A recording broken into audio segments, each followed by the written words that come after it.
The words hit like a slap. The best gift would be if you just died. Still, I didn't flinch, just tightened my grip on the phone, my knuckles white. As the silence between us grew, I could hear the faint buzz of my heart beating against the rage. The same sound I'd once ignored, thinking it was love. That's when I realized he wasn't my son anymore. He was someone else's problem. I leaned back, fingers moving to cancel every transfer I'd ever made. Let him learn the hard way. Before the story begins, tell me, where are you watching from? I hope your day's gentle and calm. Please like, subscribe, and let's start our story together.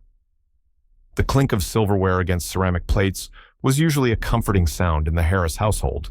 Jim Harris had always believed that a quiet family dinner could smooth out almost any tension, and tonight, he needed that peace more than ever. The autumn wind pressed softly against the dining room windows, carrying with it the early chill of approaching winter. Jim sat at the head of the table, trying to settle into the familiarity of the moment. A warm meal, his wife at one side, his son and daughter at the other. He told himself he could breathe here. Just a normal evening. Just family. But even before they finished passing the roasted chicken around, Jim could feel the storm building at the opposite end of the table. Ethan sat rigid, shoulders tight, jaw twitching each time he stabbed at his food.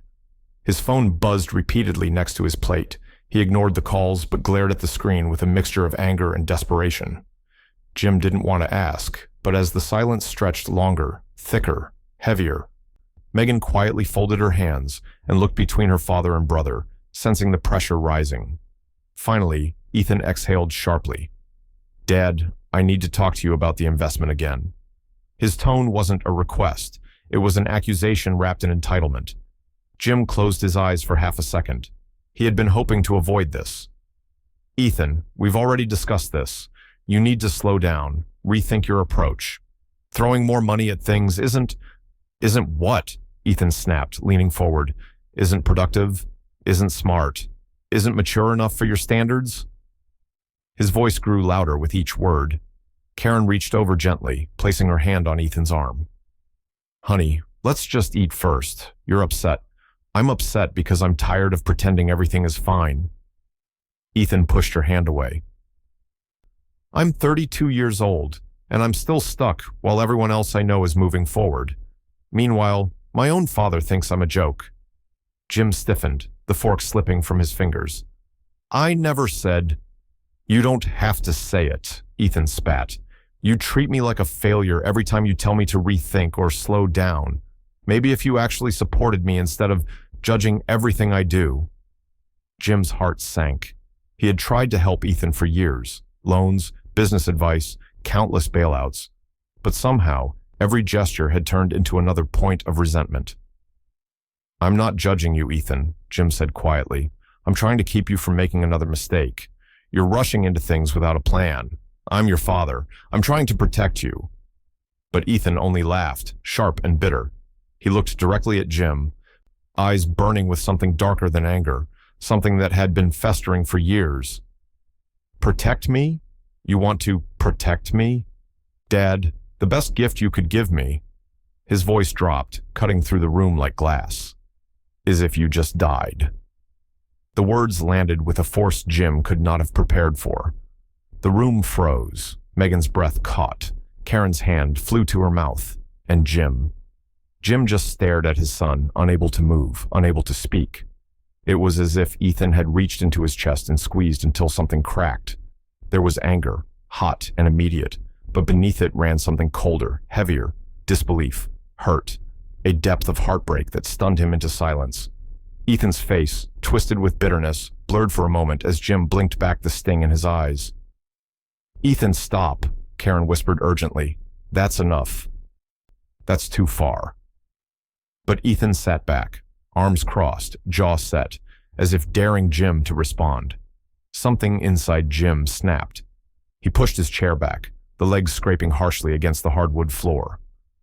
"I'll tell you what, Ethan," he said, voice shaking but steady enough to hide the wound beneath it. "If that's how you feel, then listen carefully. I'll never give you another cent. Not one." His chest was tight, breathing uneven. "You want to stand on your own? Fine, you will. The words hung heavy in the air, final, irrevocable. Ethan rose so fast his chair nearly tipped. "Good," he hissed. "I don't need you." He stormed from the table, footsteps pounding through the hallway until the front door slammed so hard the windows rattled. Silence followed, thick and suffocating. Karen stared after her son, eyes glistening. Megan kept her head down, hands trembling in her lap, but all Jim could feel was the echo of Ethan's words repeating in his mind, each repetition carving deeper. Karen finally spoke, voice soft, breaking under its own weight. "Jim, maybe he didn't mean it." But Jim couldn't respond. He couldn't look at her, couldn't even trust his voice not to shatter. He sat back down slowly, gripping the edge of the table, wondering if he had just made the biggest mistake of his life, or if this was the moment he should have made years ago. And as the quiet settled in, a single question began to gnaw at him, relentless and unforgiving. Had he gone too far? Jim barely slept. Every time he closed his eyes, he saw Ethan's face, twisted with anger, eyes cold, voice cutting straight through him as if the words had been designed to wound in the deepest way possible. "The best gift you could give me is if you just died." The sentence echoed through his mind like a cruel refrain, looping endlessly, refusing to fade. He lay awake in the dim bedroom, staring at the ceiling while the glow of the bedside clock crawled past midnight, then 1, then 2. The silence of the house only made the memory louder. Karen shifted beside him, sensing the tension radiating off him. Finally, she turned onto her side, her voice quiet, careful. "Jim, he didn't mean what he said." Jim didn't respond. He kept his eyes on the dark ceiling, jaw clenched. He knew Karen was trying to help, trying to pull the family back together the way she always had, but the wound was too fresh, too deep. "He was angry," she continued gently. "He says things he regrets. You know how he gets—" "That wasn't anger," Jim murmured, his voice low and rough. "That was how he really feels." Karen sighed softly, and for a moment the room felt even smaller. "You know that's not true." But Jim wasn't convinced.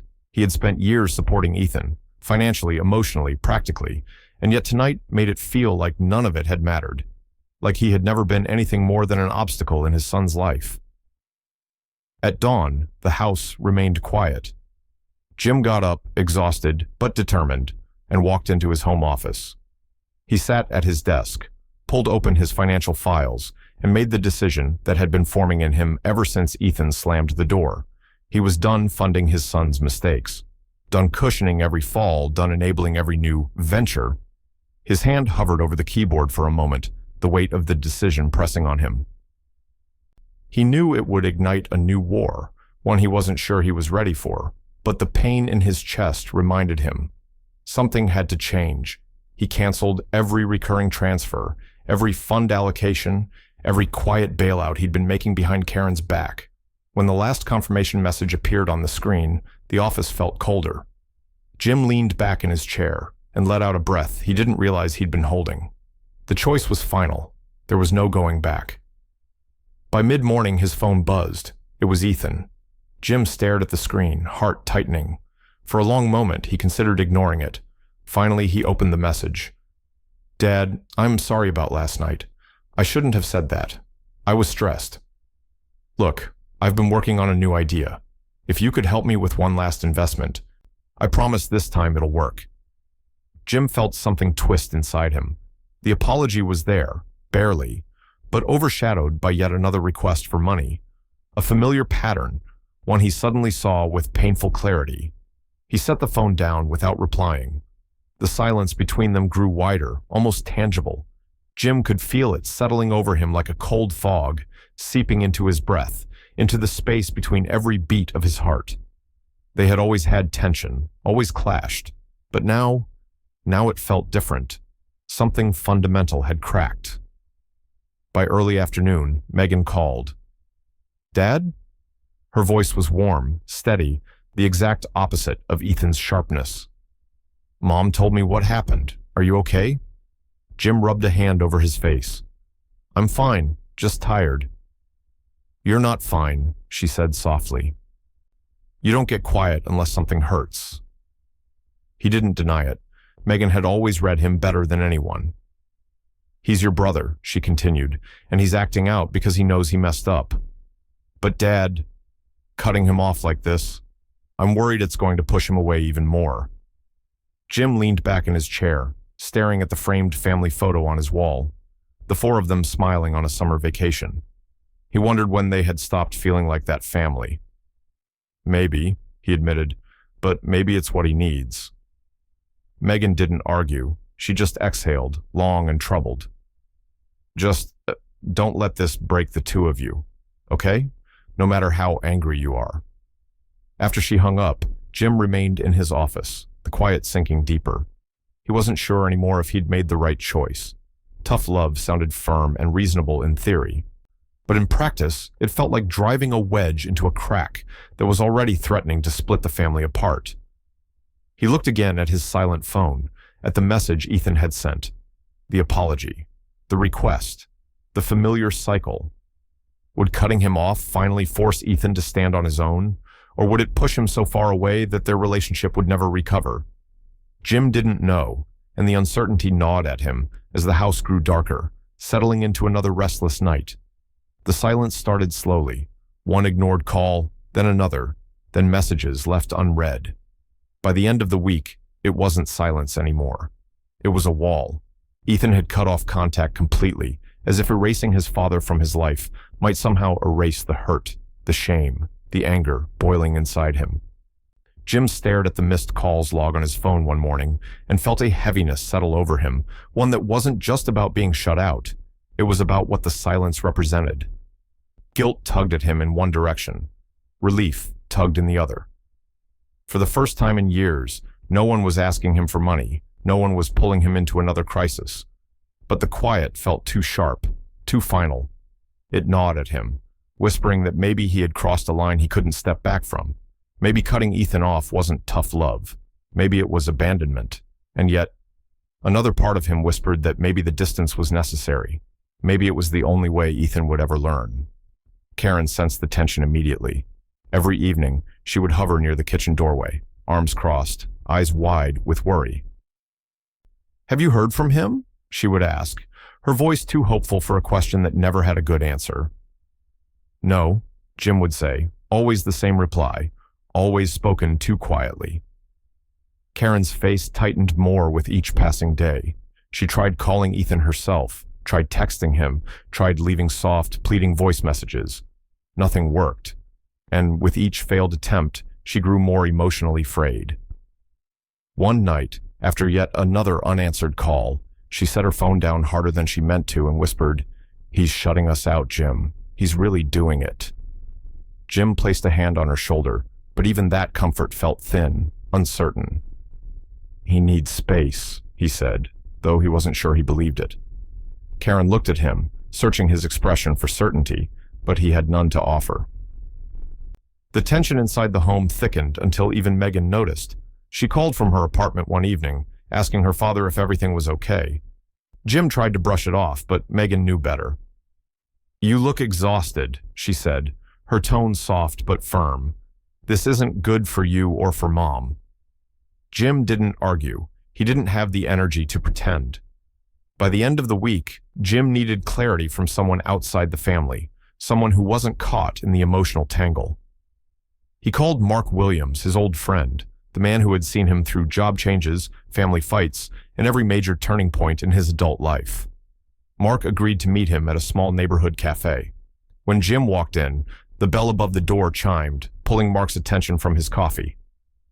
"You look like you haven't slept in days," Mark said, motioning for him to sit. Jim let out a tired sigh. "I haven't," he admitted. "Ethan's cut me off completely." Mark nodded as if he'd been expecting that. "He's angry. He's used to you stepping in. When you didn't, well, that shook him." Jim rubbed his forehead. "Karen thinks I should call him again. She thinks I should undo what I did." "And what do you think?" Mark asked. Jim didn't answer right away. "I don't know. I keep wondering if cutting him off was a mistake." Mark leaned forward, resting his elbows on the table. "Jim, you've been enabling him for years. Every time he fell, you caught him before he hit the ground. That kind of safety net turns into resentment. He thinks he can blame you for his failures because you've cushioned every one of them." His voice was steady, not unkind, but firm. "If you go back on your decision now, you'll only make things worse." Jim looked down at his coffee, watching it ripple slightly as he exhaled. Mark's words made sense, too much sense, but hearing them didn't make the weight on his chest any lighter. When he returned home, Karen was sitting on the couch, her shoulders slumped. She looked up as he walked in. "Any luck?" she asked quietly. Jim shook his head. Still nothing. Karen's eyes glistened. "I hate this. I hate the distance. Ethan's not perfect. God knows he's not. But he's our son." Jim sat beside her, realizing just how worn down they both were. The house felt bigger without Ethan's presence, and not in a freeing way, in a hollow way. The next few days dragged by, each one heavy with silence. Jim tried to stay busy, yard work, paperwork, fixing things around the house he normally ignored, but every attempt at distraction crumbled under the weight of his thoughts. He missed his son, even if he didn't miss the chaos. But as the silence stretched into its second week, something else became clear. Ethan wasn't just avoiding them. He was unraveling. Through mutual acquaintances, through bits of conversation overheard at the grocery store or whispered by neighbors, small details reached Jim. Ethan had missed a rent payment. One of his investors was asking questions. A late notice had been taped to the door of his apartment. Jim felt his stomach tighten. Ethan was in trouble, real trouble, and yet the boy refused to reach out. Pride kept him locked behind that wall of silence, pride and pain. Late one night, Jim stood alone in the kitchen, staring at his silent phone on the counter. The distance between him and his son felt wider than ever, as if the silence itself had become its own living thing, growing, deepening, filling the spaces where their relationship used to be. He wondered, not for the first time, whether the silence would break, or whether it would swallow them both whole. The call came just after 8 in the morning, while Jim was halfway through a cup of lukewarm coffee. He glanced at the unknown number on the screen, debating whether to ignore it. Something in his gut told him to answer. "Jim Harris?" a calm, professional voice asked. "Yes, who's calling?" "This is attorney Michael Graham. I'm representing your son, Ethan Harris. I'm calling regarding a petition he filed yesterday for financial assistance." Jim straightened, the room suddenly colder. "Financial assistance for what?" "Debt relief," Graham replied, tone neutral but firm. "Your son has accumulated significant obligations. He listed you as a potential guarantor, given your history of supporting him." Jim closed his eyes. Of course Ethan did. Of course this was where the silence had led. "And what exactly does he expect from me?"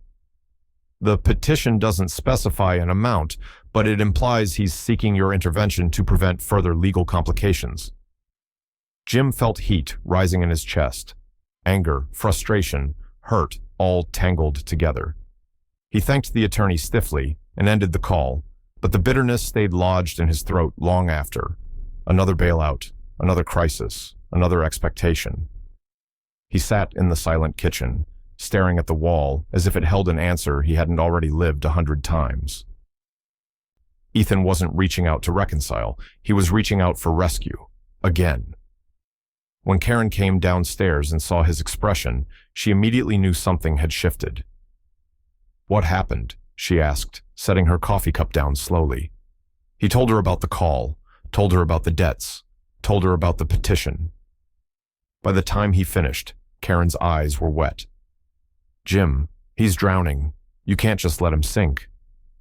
"Karen," Jim said quietly, "he filed a legal petition before he even called me. He didn't want a conversation. He wanted money." "He's scared," she insisted, "and maybe he's ashamed. But he's our son, and you cutting him off isn't helping. It might even be pushing him into worse decisions." Jim stood, pacing. "So I'm supposed to fix the mess he made because he refuses to take responsibility?" "You're his father," she whispered. The sentence hit him with more force than he expected. He was his father, yes, but at what cost? How much of himself had he given away in the past decade? How many mistakes had he bought him out of? How many slaps to the face, literal and metaphorical, had he endured just to keep Ethan afloat? The argument ended in quiet tension, both of them retreating into separate corners of the house.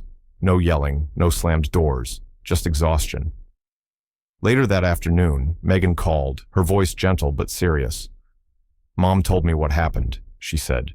"Dad, I know you're hurting, but maybe it's time to reconsider your stance." Jim rubbed the back of his neck. "Megan, I've done everything I could for him. More than I should have." "I know," she said, "but Ethan's falling apart, and when people feel cornered, they get angry, they get resentful. That doesn't mean he hates you." Jim let out a slow breath. "It feels like he does." "It feels like he's scared," she corrected softly, "and scared people say terrible things. You need to decide whether you want this to be the point where the relationship breaks or the point where things finally change." Her words stayed with him long after the call ended, lingering like an echo he couldn't shake. By evening, Jim sat alone in his office, scrolling through memories he wished he could forget. Years of checks written, loans forgiven, businesses funded, all in the name of helping his son become something he refused to work for. Every time Jim provided, Ethan resented him more. Every success Jim had as a father or businessman seemed to deepen Ethan's sense of inadequacy. Money hadn't brought them closer. It had built a wall neither of them knew how to take down. The ding of a notification pulled him from his thoughts. It was a social media post from Ethan. Jim's stomach dropped as he read the message, public, dramatic, dripping in emotional manipulation. "My own father abandoned me when I needed him most. Money means more to him than family." Hundreds of likes, comments pouring in with sympathy, anger, strangers calling Jim heartless without knowing a single detail. Jim sat back in his chair, stunned by the betrayal. Ethan hadn't just shut him out, he'd weaponized the narrative, turned himself into a victim, painted Jim as the villain. A bitter laugh escaped him. "Of course," he whispered to the empty room. For a moment, he felt the urge to respond, to defend himself, to expose the truth. But the thought passed quickly. Nothing he said would fix the perception Ethan had already created. Nothing he posted would heal the fracture deepening between them. Instead, something inside him hardened. If Ethan wanted a public war, he could wage it alone. Jim didn't call the lawyer back. He didn't reply to the post. He didn't reach out to Ethan. He doubled down on his decision. No more money. No more rescues. No more pretending this cycle was love. But as the night stretched on and the house grew quiet, the emotional toll wrapped around him like a tightening fist. Standing there in the dim light of his office, Jim couldn't help but wonder, in cutting Ethan off, was he finally teaching him a lesson, or was he losing his son for good? Jim didn't give Ethan an answer that night. He told him he needed time to think, mostly because he could barely process the weight of what he'd heard. But by the next morning, after a long night of pacing the house and replaying every conversation they'd ever had, he knew he couldn't ignore his son's plea. So he called Ethan back. His voice was steady, but colder than he intended. "I'll help you, with the legal side," he said. "But that's all I'm promising right now." On the other end of the line, Ethan exhaled shakily, relief, fear, something in between. "Thank you, Dad. I really don't know what to do anymore." Jim set up a meeting at the attorney's office later that afternoon. As he drove there, Ethan in the passenger seat, the silence between them was layered, thick with unresolved anger, bruised pride, and years of unspoken history.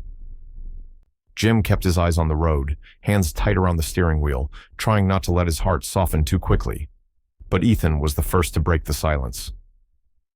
"Dad, I know you're angry with me, and I don't blame you." His voice trembled just slightly. "I said some terrible things I shouldn't have, and I've put myself in a really bad spot." Jim didn't respond at first. He wasn't sure if he trusted what he heard. Apologies from Ethan had always come attached to requests, usually financial ones. Ethan swallowed. "I wasn't just angry that night, I was embarrassed. I've been embarrassed for a long time." Jim finally glanced at him. Ethan looked smaller somehow, shoulders slumped, eyes tired, pride cracked open. Embarrassed? Jim asked quietly. Yeah. Ethan let out a bitter laugh. I've been trying to catch up to you my whole life. You built everything. You made something of yourself, and I just keep failing. Every time I mess something up, people compare me to you. I compare me to you. And it gets in my head, makes me push harder, make stupid choices, lie, pretend I have everything under control.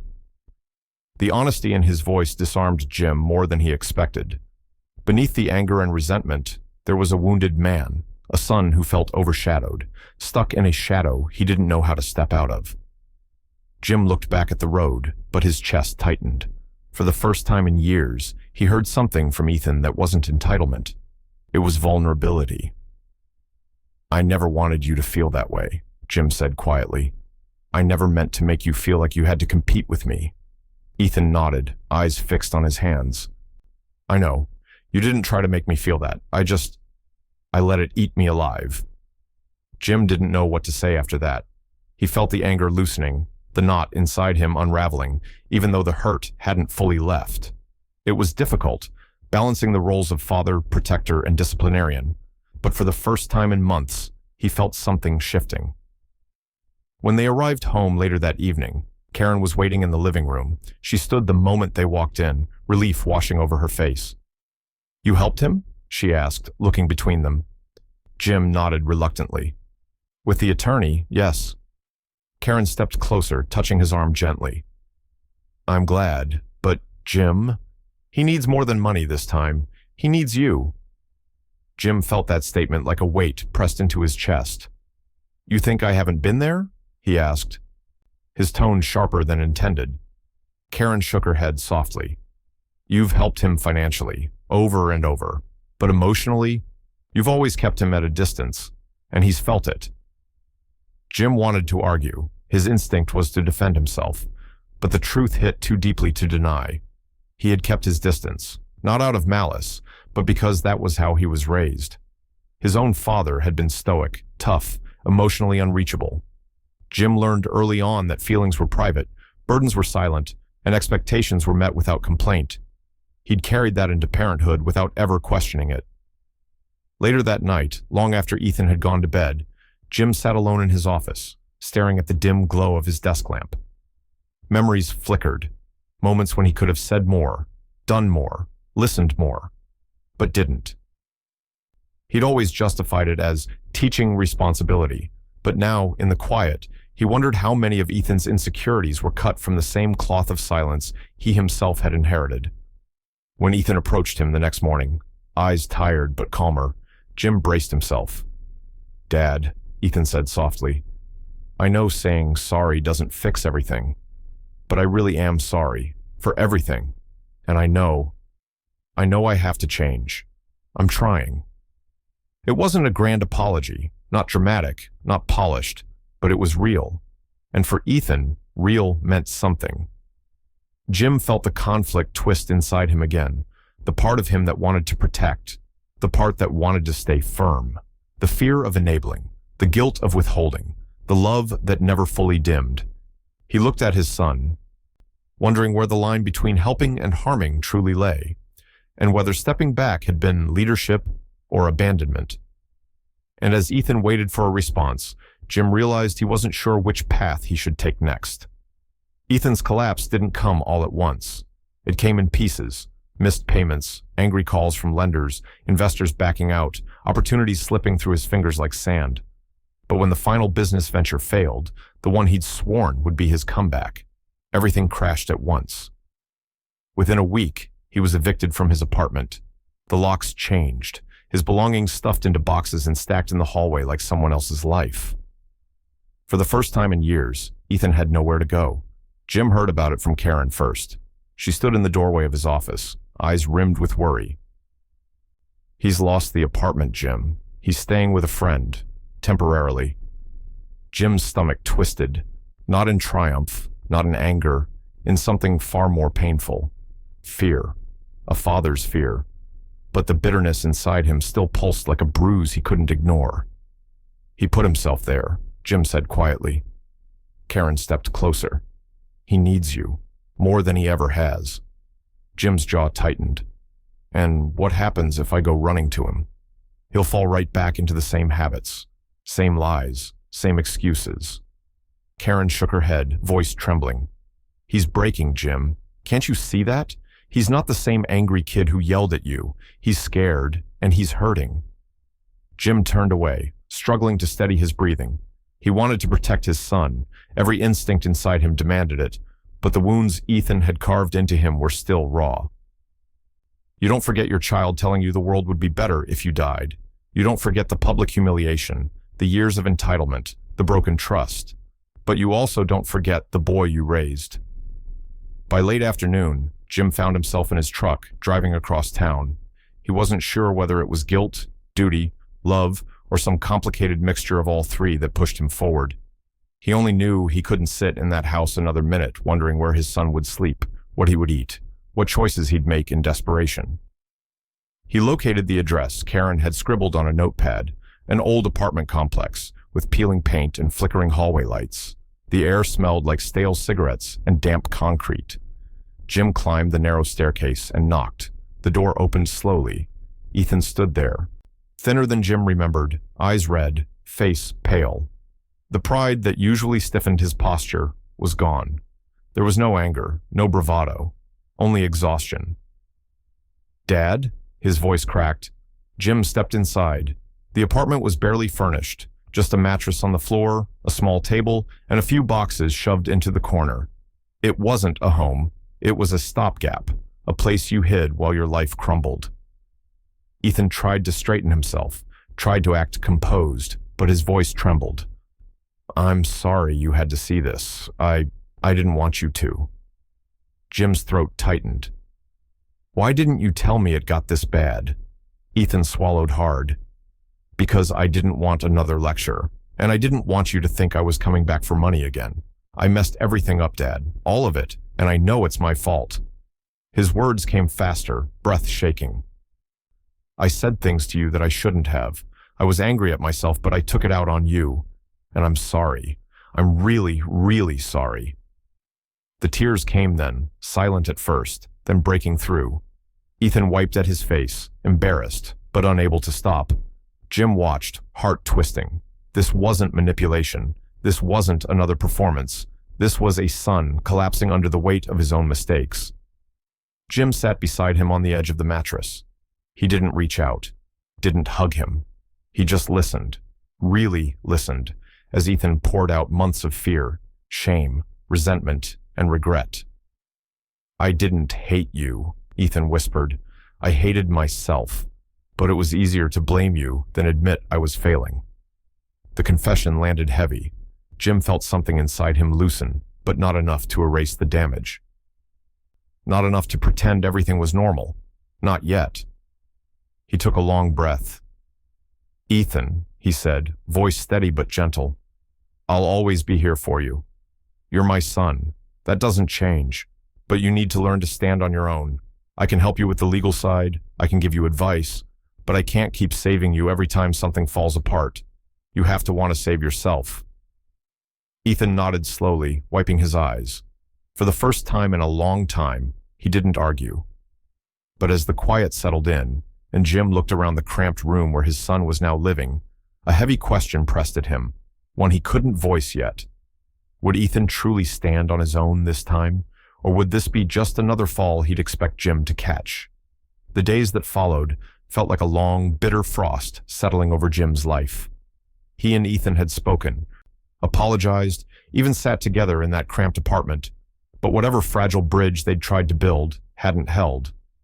The conversations that followed were short, awkward, strained. Every time Ethan reached out, it felt rehearsed.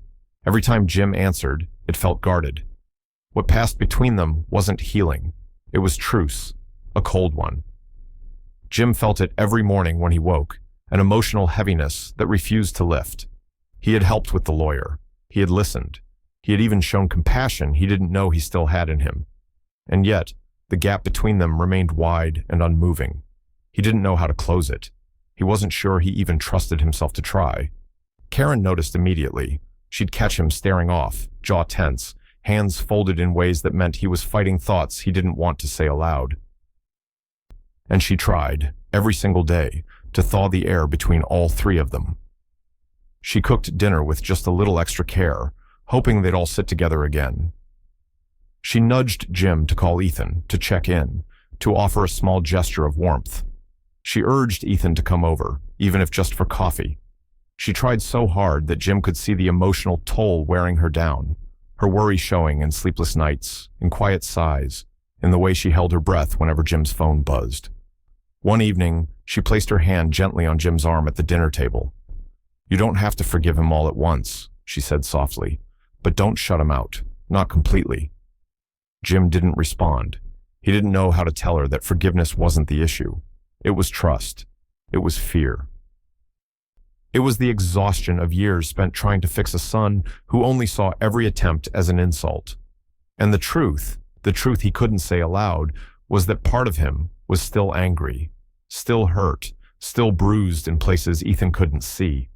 The distance grew, not because either of them wanted it, but because neither of them knew how to cross it. Late one night, Megan called. Her voice came warm through the phone, steady, but with that hint of pressure she used only when she was worried. "Dad, I talked to Ethan," she said. "He's trying, you know. He's actually trying." Jim closed his eyes. "He says he is." "He is," Megan insisted. "And I know you're angry. I know what he said broke something. But Dad, holding on to that anger, punishing him with distance, it's just freezing everything in place, for both of you." Jim didn't answer immediately. Megan waited. "I'm tired," he finally said, his voice low. "I feel like I'm carrying all the weight, and I don't know how to put it down." "You forgive," Megan whispered. "Not for him, for yourself." But forgiveness felt like opening a door he'd fought hard to close. It felt like stepping back into a role he was afraid to play again. Jim ended the call with a heavy heart, the words circling him like a slow, relentless wind. Meanwhile, Ethan was cracking under the isolation. The apology he'd made had been real, but the silence that followed, the awkwardness, the tension, the emotional void, made him feel more rejected than before. To him, it felt like his father was offering help with one hand and withholding love with the other. He tried to keep himself busy, but every time he failed at something small, a bill he couldn't pay, a job interview that went nowhere, the frustration sharpened. He slipped into darker moods, pacing his tiny apartment, muttering to himself, feeling anger rise where shame once sat. He didn't want to resent his father, but the chill between them kept pushing him there. Jim felt that shift too, even without speaking. He sensed Ethan slipping back into old patterns, closing off, bristling, withdrawing. It scared him, because he didn't know whether reaching out would help or ignite everything again. And that fear only hardened his emotional walls.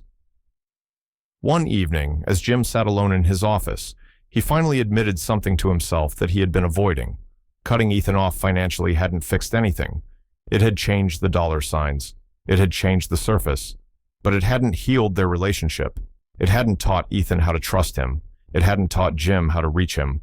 The emotional gap between them, the 1 year in the making, was still there, wide and cold.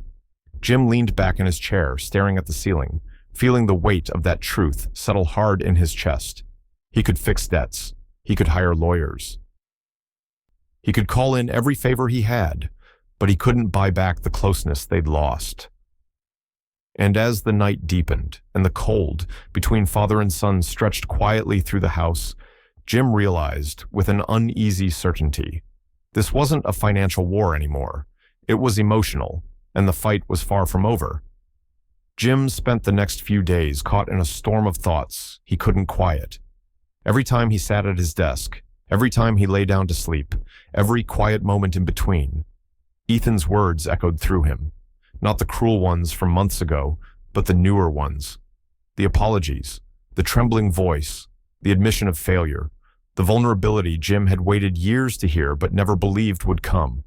He replayed each moment in loops, trying to understand what forgiveness should look like and whether he was capable of giving it. Ethan had apologized more than once now, not perfectly, not without fear or tension, but he had apologized, with sincerity Jim couldn't easily dismiss. And yet, The damage was still there. Jim kept asking himself the same question. What about me? What about his hurt? What about the years of disrespect, the accusations, the burden of being the family backbone until he nearly snapped under the pressure? What about the son, who had told him the world would be better off without him? Apologies didn't erase those wounds.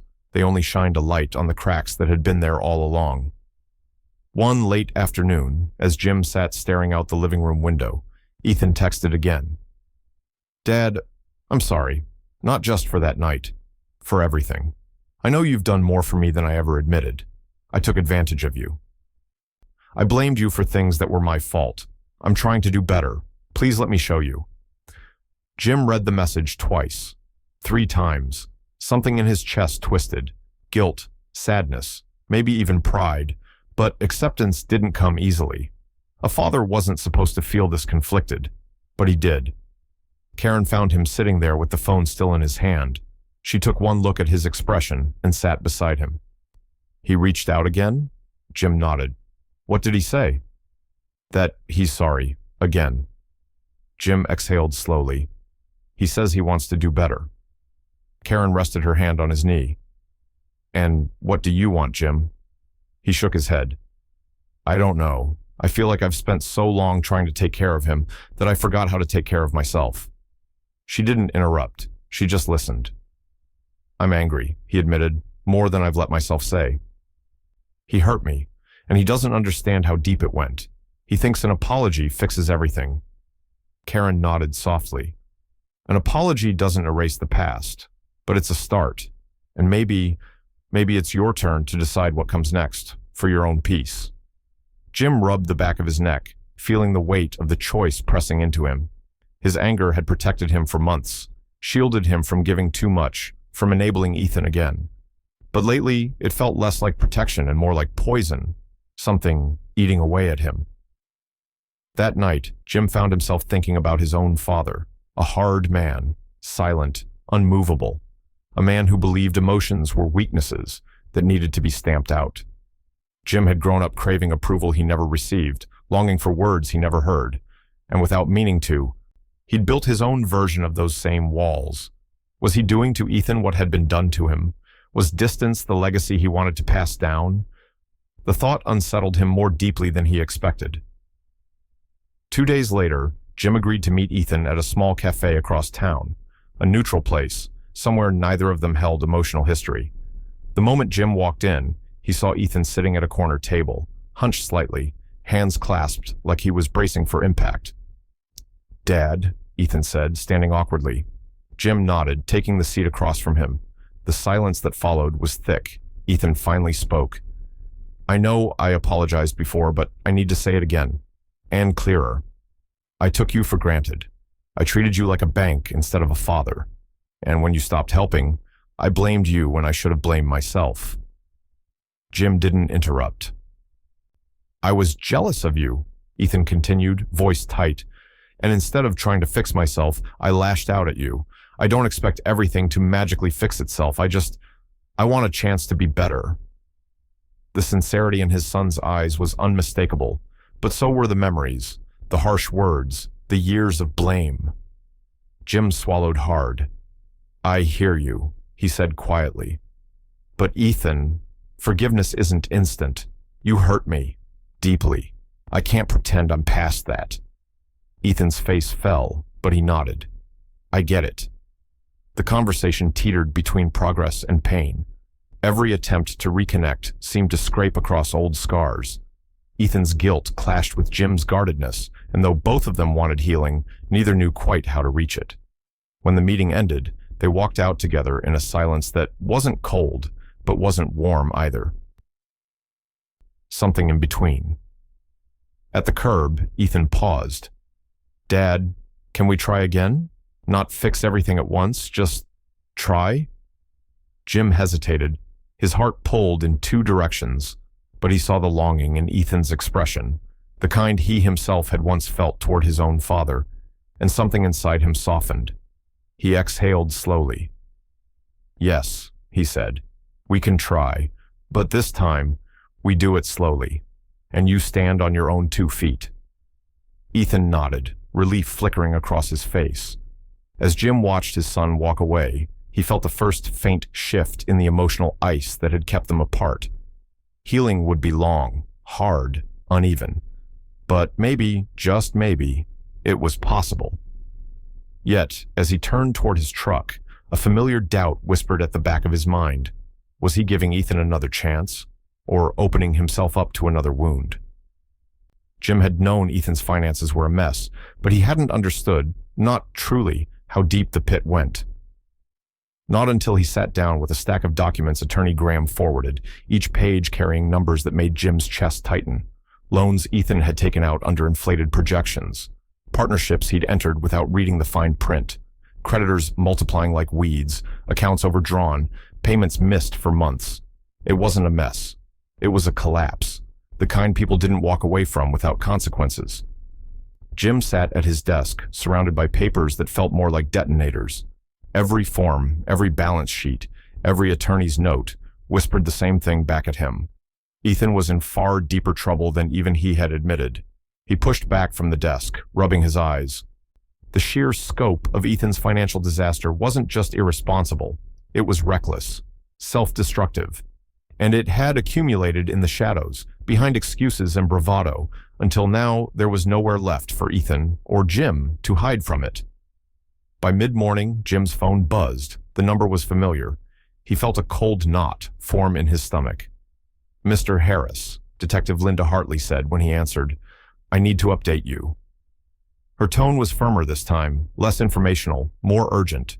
Jim braced himself. "What now?" "The investigation has expanded," she said. "Your son wasn't just a participant in questionable deals. He may have been connected to a larger financial scheme. Several of the individuals he worked with are under review for fraud, and Ethan's name appears more than once in the paperwork." Jim's throat tightened. "Are you saying he's going to be charged?" "I'm saying it's likely," Hartley replied. "He may plead ignorance, but the transactions carrying his name are significant. He'll need strong legal representation." Jim pressed his fingers into the bridge of his nose. He felt the anger flare again. Hot, sharp, blinding. He got himself into this. I told him to slow down. I told him to think. "I understand," the detective said calmly, "but whether he intended harm or not, his proximity puts him at risk." After she hung up, Jim sat in silence, staring at the phone. There was no outrunning this, no pretending it would resolve itself. Ethan had stepped into something much bigger than a failed business and dragged Jim's name into the undertow with him. Later that afternoon, Ethan came to the house. His face was pale, eyes red, not from anger this time, but exhaustion and fear. He seemed smaller, like he'd shrunk under the weight of everything coming apart.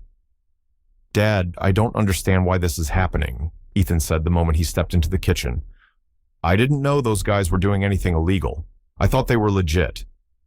Jim slammed a folder on the counter, unable to hold back the frustration anymore. "You didn't know because you didn't want to know. You jumped at every shortcut you could find. You ignored every warning I gave you." Ethan's jaw tightened. "I'm trying, Dad. I told you I'm trying." "Trying isn't enough when you're dealing with federal charges," Jim snapped. "This isn't another bounced loan or failed investment. This is your future, your freedom."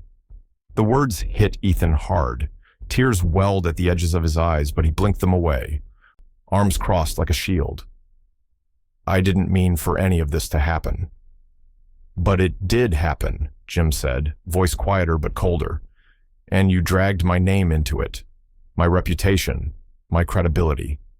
Do you realize how much damage this could cause?" Ethan looked down at the floor. "I didn't think—" "No," Jim cut in. "You never think." The room fell into a strained silence. Ethan's shoulders slumped, his breath unsteady.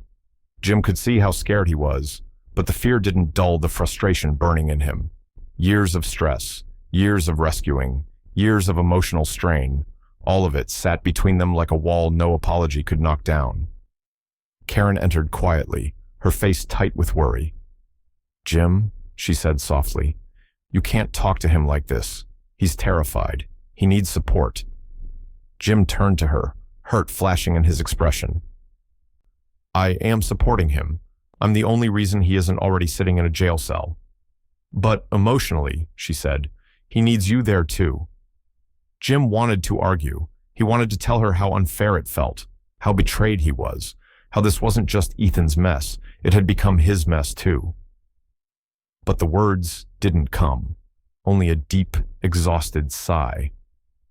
After Ethan left for the night, Jim sat at the dining table with a stack of paperwork he didn't want to face.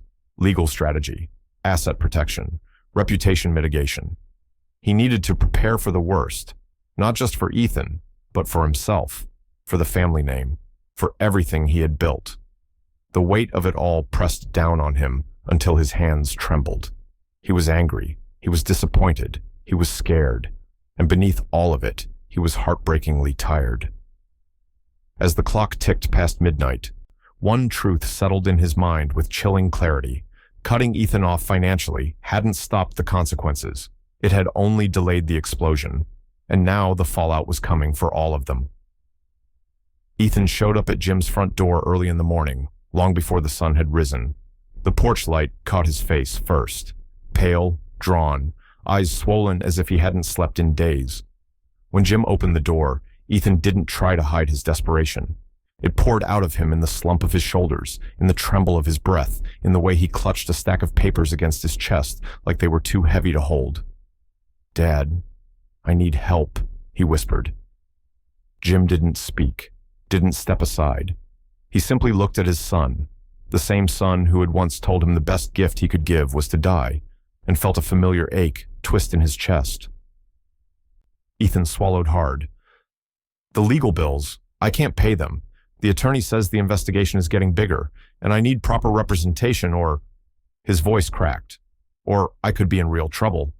He held out the documents with shaking hands. Court notices, attorney invoices, letters from investigators. All of it a portrait of a life spiraling out of control. Jim hesitated, fingers brushing the papers but not taking them.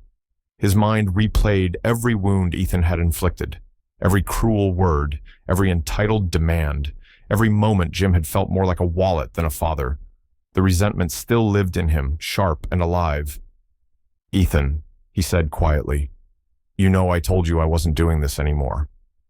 Ethan's eyes glistened. "Dad, please, I know what I said, I know what I did, I know I messed up, but I'm scared. I don't know how to fix this." The honesty in his voice left Jim unsteady, but the bitterness remained. He stepped back without inviting Ethan inside. Karen appeared behind him, tying her robe around her waist, her expression softening instantly when she saw their son. "Oh, sweetheart." She pushed past Jim and wrapped her arms around Ethan before he could protest. Ethan broke into quiet sobs against her shoulder.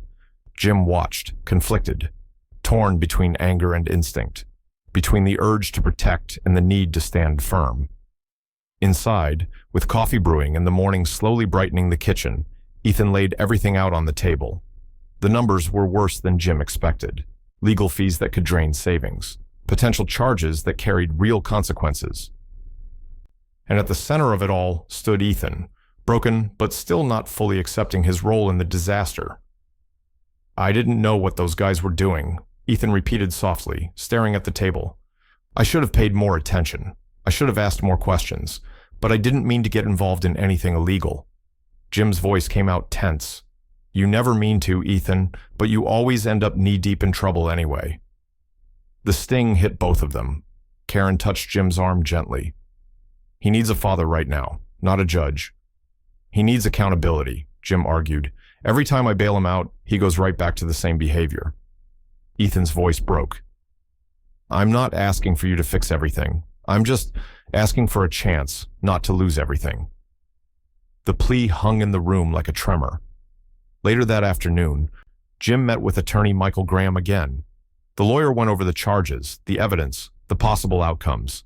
Some were manageable, others were frightening. A conviction was a real possibility, a trial was expensive, and Ethan's cooperation, or lack of it, would play a huge role.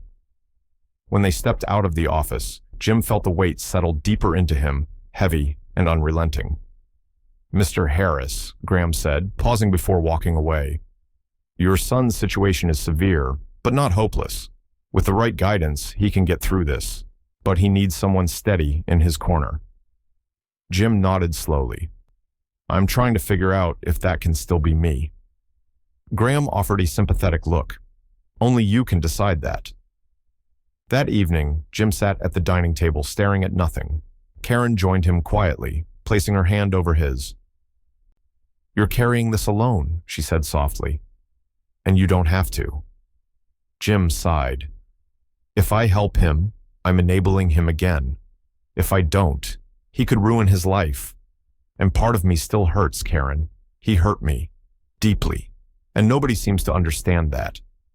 I understand, she whispered. But pain can't be the reason you let your son drown. Jim closed his eyes.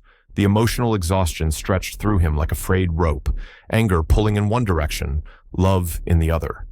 And beneath it all, fear. Fear of losing Ethan. Fear of repeating the same cycles. Fear of failing as a father, no matter which path he chose. Finally, he opened his eyes. If I help him again, things have to change. I can't go back to being a bank. I can't keep rescuing him. Karen nodded, then set boundaries, real ones. Ones he has to respect. The decision formed slowly, painfully, but inevitably. The next morning, Jim found Ethan sitting outside the house, head in his hands. When he looked up, hope flickered in his eyes, hope Jim wasn't ready to fully hold. Jim sat beside him on the step. I'll help with the legal bills, he said quietly, but under one condition. Ethan straightened, breath unsteady. Anything. You take responsibility for everything. No more lies, no more shortcuts, no more expecting me to fix your messes. If I step in now, you do the work moving forward. All of it. Ethan nodded quickly, relief overwhelming him. I will, Dad. I promise. Jim wasn't sure he believed him, not yet. But he stood, helping his son to his feet with a heavy heart and a guarded hope. As they walked inside together, Jim felt the weight of the choice settle on his shoulders. Forgiveness wasn't healing him. Helping wasn't healing him. But doing nothing would destroy them both. And for the first time, he wondered if this second chance would bring them closer, or drag him deeper into a storm he was barely holding together. The first payments Jim made toward Ethan's legal bills felt like swallowing broken glass. Necessary, yes, but painful. Still, once the immediate crisis settled, Ethan finally had the space and the push to start rebuilding the pieces of his life that had fallen apart. The first real step came when Ethan announced he was starting therapy. Jim was surprised when he heard it, not because Ethan didn't need help, but because he never believed his son would willingly sit in a room and dissect the very insecurities he had spent years hiding behind arrogance and anger. I think it's time I deal with some of this, Ethan said quietly one morning, eyes down, voice shaky. I don't like the person I've become, Dad. Jim didn't know what to say. Pride battled with skepticism in his chest, but he managed a small nod. That's a good step, he said, though his voice carried cautious distance. Ethan started attending sessions twice a week. He didn't come home glowing with revelations or preaching new philosophies. Sometimes he came back tired, hollow-eyed, emotionally raw. Other times, quieter, not defeated, but introspective. It was new. It was unfamiliar. It was something Jim hadn't seen in years. And though he wanted to believe the changes were real, trust didn't come easily. Jim watched every move closely, too closely if he was honest with himself. He monitored Ethan's spending, asked questions about his therapy sessions without pushing too far, and kept mental tabs on every sign of progress. But beneath all of it simmered an ongoing tension. He wanted Ethan to grow, but he couldn't forget the scars. Karen noticed. Some evenings, Jim found her studying him from across the dinner table, worry written in the soft lines of her face. One night, after Ethan had gone home, she finally sat beside her husband on the couch and spoke carefully. You're doing a good thing, she said, placing her hand over his. But I can see what it's doing to you. Jim stiffened. I'm fine. You're not. She squeezed his hand. I know you want Ethan to get better. I know you want to protect him. But this This is taking a toll on you, on us. Jim let out a slow, tired breath. I'm trying to do the right thing, Karen. I know, she whispered, but you don't have to lose yourself in the process. Her words lodged in his chest, because she was right. He could feel the strain in every part of his life, his sleep, his patience, his marriage. He had spent so many years fixing things for Ethan that stepping back into that role, even in a limited way, came with old weight, old fear, old exhaustion. Megan was the one who helped balance the perspective. She visited one afternoon, bringing lunch with her, claiming she was in the neighborhood even though her father knew better. As they ate, she watched him with that same intuitive awareness she'd always had. Dad, she said softly, you're doing the best you can. That matters. Jim looked at her, tired but listening. But you have to stop holding Ethan to the version of him you remember, she continued. People grow, slowly, messily. He's trying, and I think he really wants to be better. Jim rubbed his forehead. I know he's trying. But I can't forget everything that happened. You don't have to forget, Megan said gently. Just don't let it stop you from seeing who he's becoming. Her words stuck with him long after she left. Over the next weeks, Ethan continued therapy, attended every legal appointment on time, and even took on a part-time job, stocking shelves at a local warehouse. Humble work, far from the grand business dreams he used to chase, but honest, grounding. Jim would stop by occasionally, watching from a distance as Ethan moved through his tasks with a quiet determination. No shortcuts, no entitlement, just effort. Slowly, painfully slowly, Jim began to see glimmers of the boy Ethan used to be. The one who used to follow him around the house, asking endless questions. The one who used to look at him with admiration rather than resentment. It wasn't a full return, more like brief flashes, moments where something familiar flickered through the exhaustion and guilt. One evening, after a particularly long day, Ethan stopped by just to talk, not to ask for anything, not to complain, just to sit with his father for a few minutes. They drank coffee in the living room, the silence comfortable, not icy, not heavy, just quiet. Jim found himself studying his son's face, the tired eyes, the humility, the small worn-down sincerity. He saw change, real change. But the fear lingered too. Fear of falling back into old patterns, fear of giving too much, fear that progress could unravel with one setback. As Ethan said goodnight and stepped out the door, Jim stood there holding on to both feelings at once, hope and hesitation, wondering which one would define them in the weeks ahead. Because healing had begun, but trust was still fragile, and deep down, Jim knew that the next steps would determine whether this rebuilding was real, or just... For a few weeks, Jim allowed himself to believe Ethan was finally changing. The therapy sessions, the part-time job, the quieter tone, everything pointed toward progress. But change, Jim was slowly reminded, rarely moves in a straight line. It started small. Missed therapy appointments Ethan blamed on schedule issues. Then a shift he skipped at the warehouse because he was too overwhelmed. Jim tried to brush it off at first. Anyone rebuilding their life was bound to stumble, but the excuses kept piling up one after another, forming a familiar pattern that set Jim's nerves on edge. One evening, Jim called Ethan just to check in. "How was therapy today?" he asked, a pause. "Too long."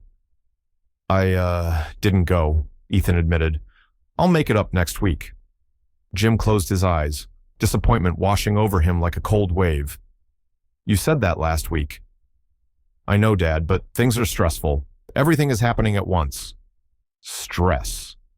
Jim had heard that word used to justify more of Ethan's bad decisions than he could count. Old habits, resurfacing like ghosts. After the call, Jim sat alone in the dim living room, wondering if he'd made a terrible mistake, if helping Ethan had simply enabled another cycle. The burden of trust sat heavily on his shoulders, squeezing him with the weight of memory. He felt it in his chest, in his jaw, in the slow, restless beating of his heart. Karen found him sitting there, brows tight with worry. "You're thinking about Ethan again," she said gently. Jim didn't deny it. "He's slipping," he said. "I can feel it. I thought he was finally waking up, but now I'm not sure." Karen sighed. You can't expect him to become a different man overnight. Change takes time. He's not going to change if he keeps falling into the same patterns. You're focusing on the stumbles more than the progress, she said, voice thick with frustration. Jim, I know you're afraid. I know you're hurt. But you're holding on to that hurt like a shield. At some point, you have to put it down. Jim looked away, jaw tightening. It's not that simple. It is simple, she said, her tone softening. He's your son, and family is about second chances, real ones, not conditional ones. He felt those words lodge deep, but they didn't offer comfort. They only twisted the internal conflict already raging inside him. Later that week, Megan stopped by after hearing her parents were struggling again. She pulled Jim aside and spoke quietly, eyes steady and full of insight he wished he had. Dad, you're trying so hard to protect yourself from getting hurt again, she said, and I get it. Ethan's done a lot of damage, but if you hold on to the past so tightly, you're going to crush any chance of a future with him. Megan, I'm trying, he whispered. I know, but trying means meeting him halfway, not holding him to the person he used to be. Her words struck something in him, an uncomfortable truth he didn't want to admit. He was treating Ethan like the same unreliable, entitled version of himself he'd been for years, and while some of those old patterns were resurfacing, some weren't. Ethan had changed, not perfectly, not linearly, but genuinely. That didn't erase Jim's fear, but it shifted something small inside him. Just as Jim began to wrestle with that realization, his phone rang. Detective Hartley's name blinked across the screen. His stomach tightened. Mr. Harris, she said, getting straight to the point, I have an update regarding your son's case. Jim gripped the edge of his desk. Go on. The investigation is moving forward, she said. We've discovered more evidence linking the group Ethan worked with to fraudulent financial activities. Ethan's involvement is still unclear, but he may need to appear in court again soon. There's a chance he could face formal charges. Jim felt the air leave his lungs. Charges, he echoed. Possibly, Hartley confirmed, but cooperation could help him. Showing responsibility and stability would work in his favor. Responsibility. Stability. Two things Ethan had always struggled to maintain, two things Jim feared would crumble under pressure now that old habits were creeping back in.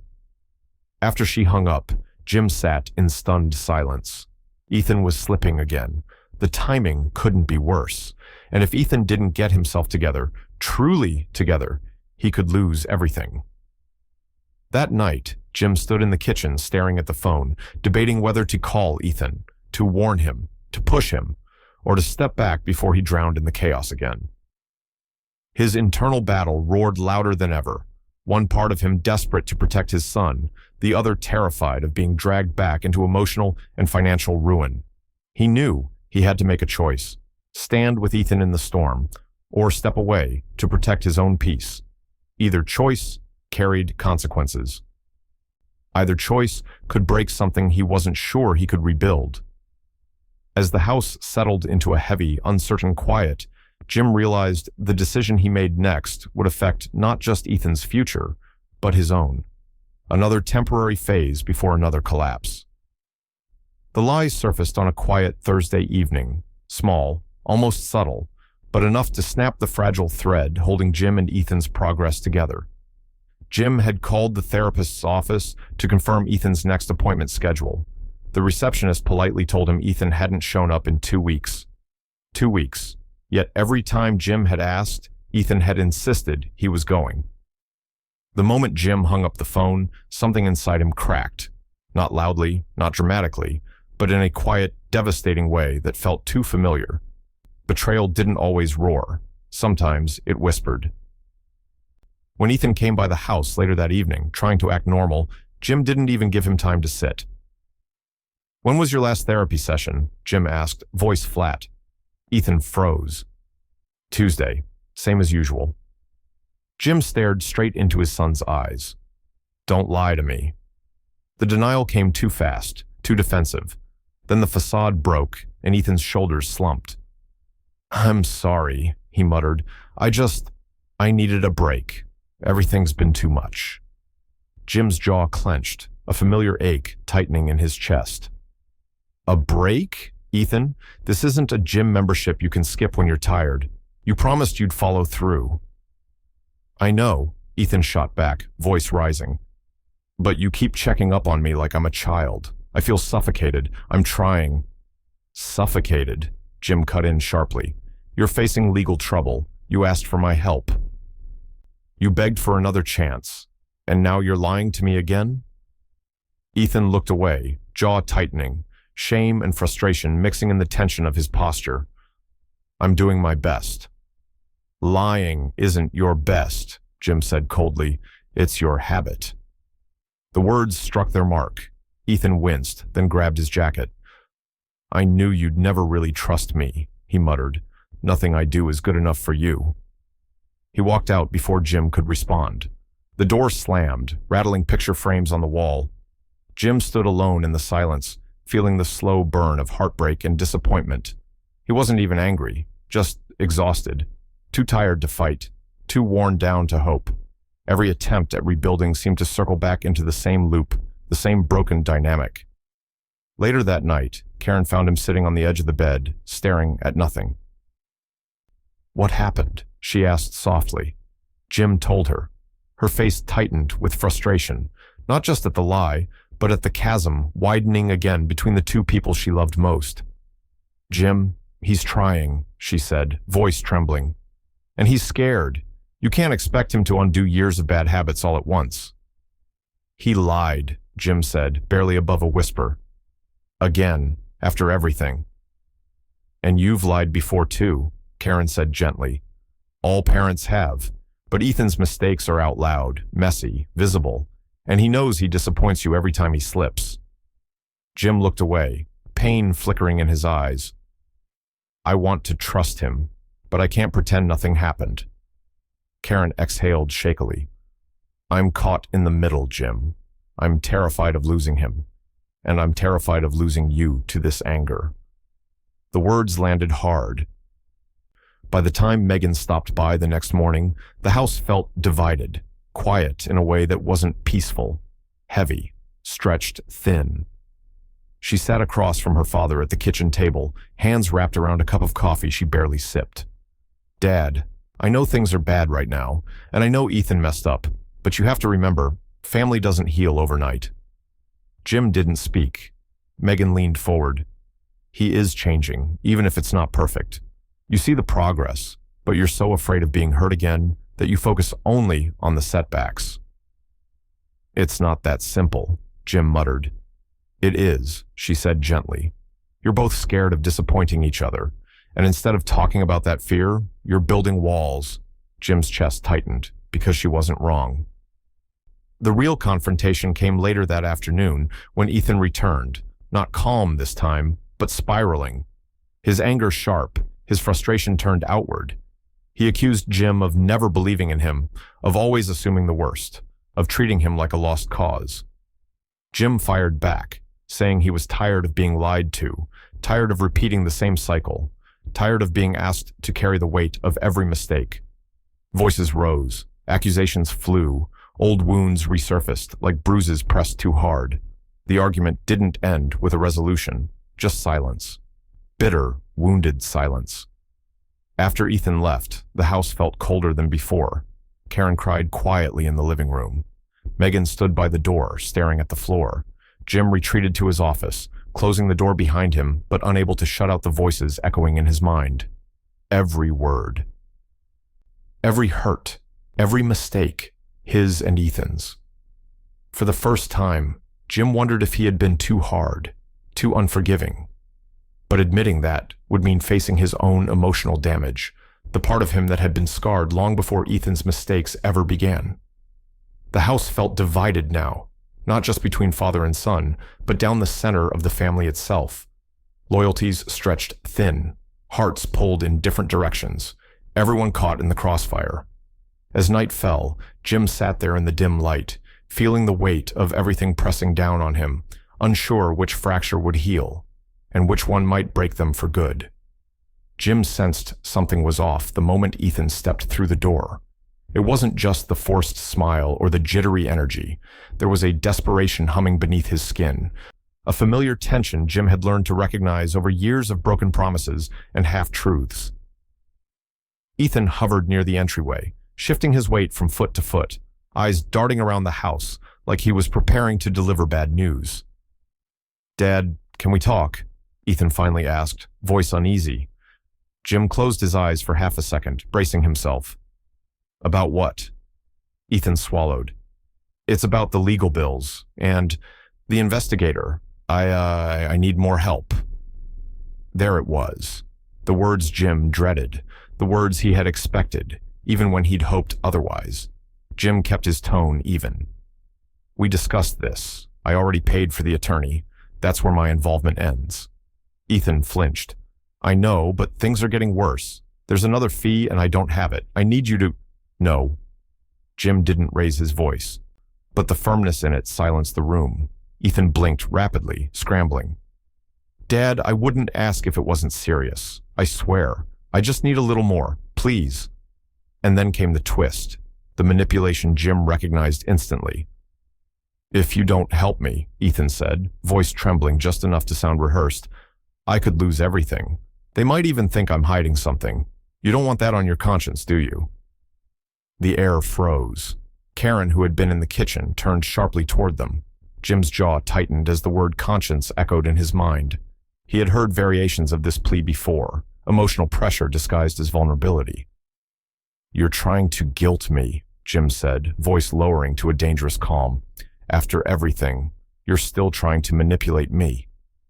Ethan's eyes widened. "No, Dad, that's not— Don't lie to me again." Jim stepped closer, his patience finally splintering. "I am done being used." The silence between them grew thick, almost suffocating. Ethan's mouth opened and closed, panic flickering across his face. "Dad, I'm not lying. I swear.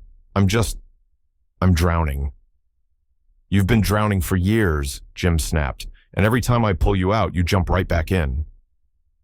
Jim had reached the end, the place where disappointment hardened into something deeper, hurt so old it had turned brittle. "You've lied to me, again and again." His voice rose now, cracking under the weight of years. "You've taken my money, my time, my trust, and thrown it away. Every chance I gave you, you spat on. And now, you're standing here expecting me to rescue you again." Ethan's breath hitched, his face draining of color. He tried to speak, but no words came. "You say you're trying," Jim continued, "but trying doesn't mean lying. Trying doesn't mean skipping therapy. Trying doesn't mean manipulating your own family." Ethan shook his head, tears forming. "I didn't know how else to. I didn't know." "For once," Jim said, voice shaking, "I need you to tell the truth. All of it." The pressure of the moment broke something inside Ethan, and he erupted, not with anger, but with years of pent-up shame. "I can't be you," he shouted through tears. "I've never been able to. Everyone compares me to you. Even I compare myself to you. And every time I fail, I feel like I'm proving everyone right." Jim froze.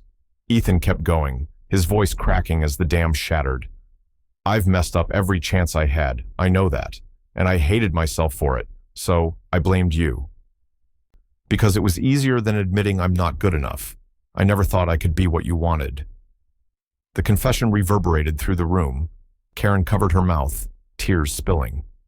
Jim felt something shift in him, like a crack widening, not from anger, but from grief. But the pain didn't erase the truth. "I've given you everything," Jim finally said, low and raw, "and you've thrown it away, over and over. I can't keep enabling this. It's killing both of us."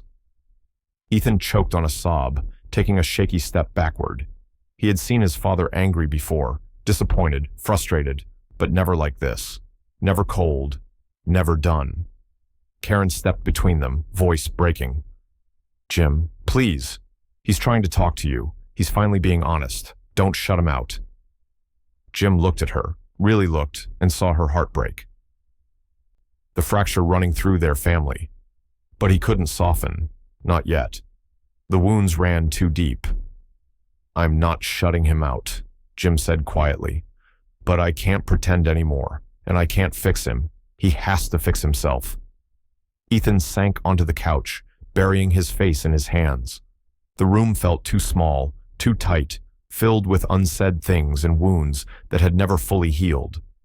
As the storm of emotion settled into a heavy, aching silence, Jim turned and walked into the hallway. Only when the door clicked shut behind him did his expression crumble.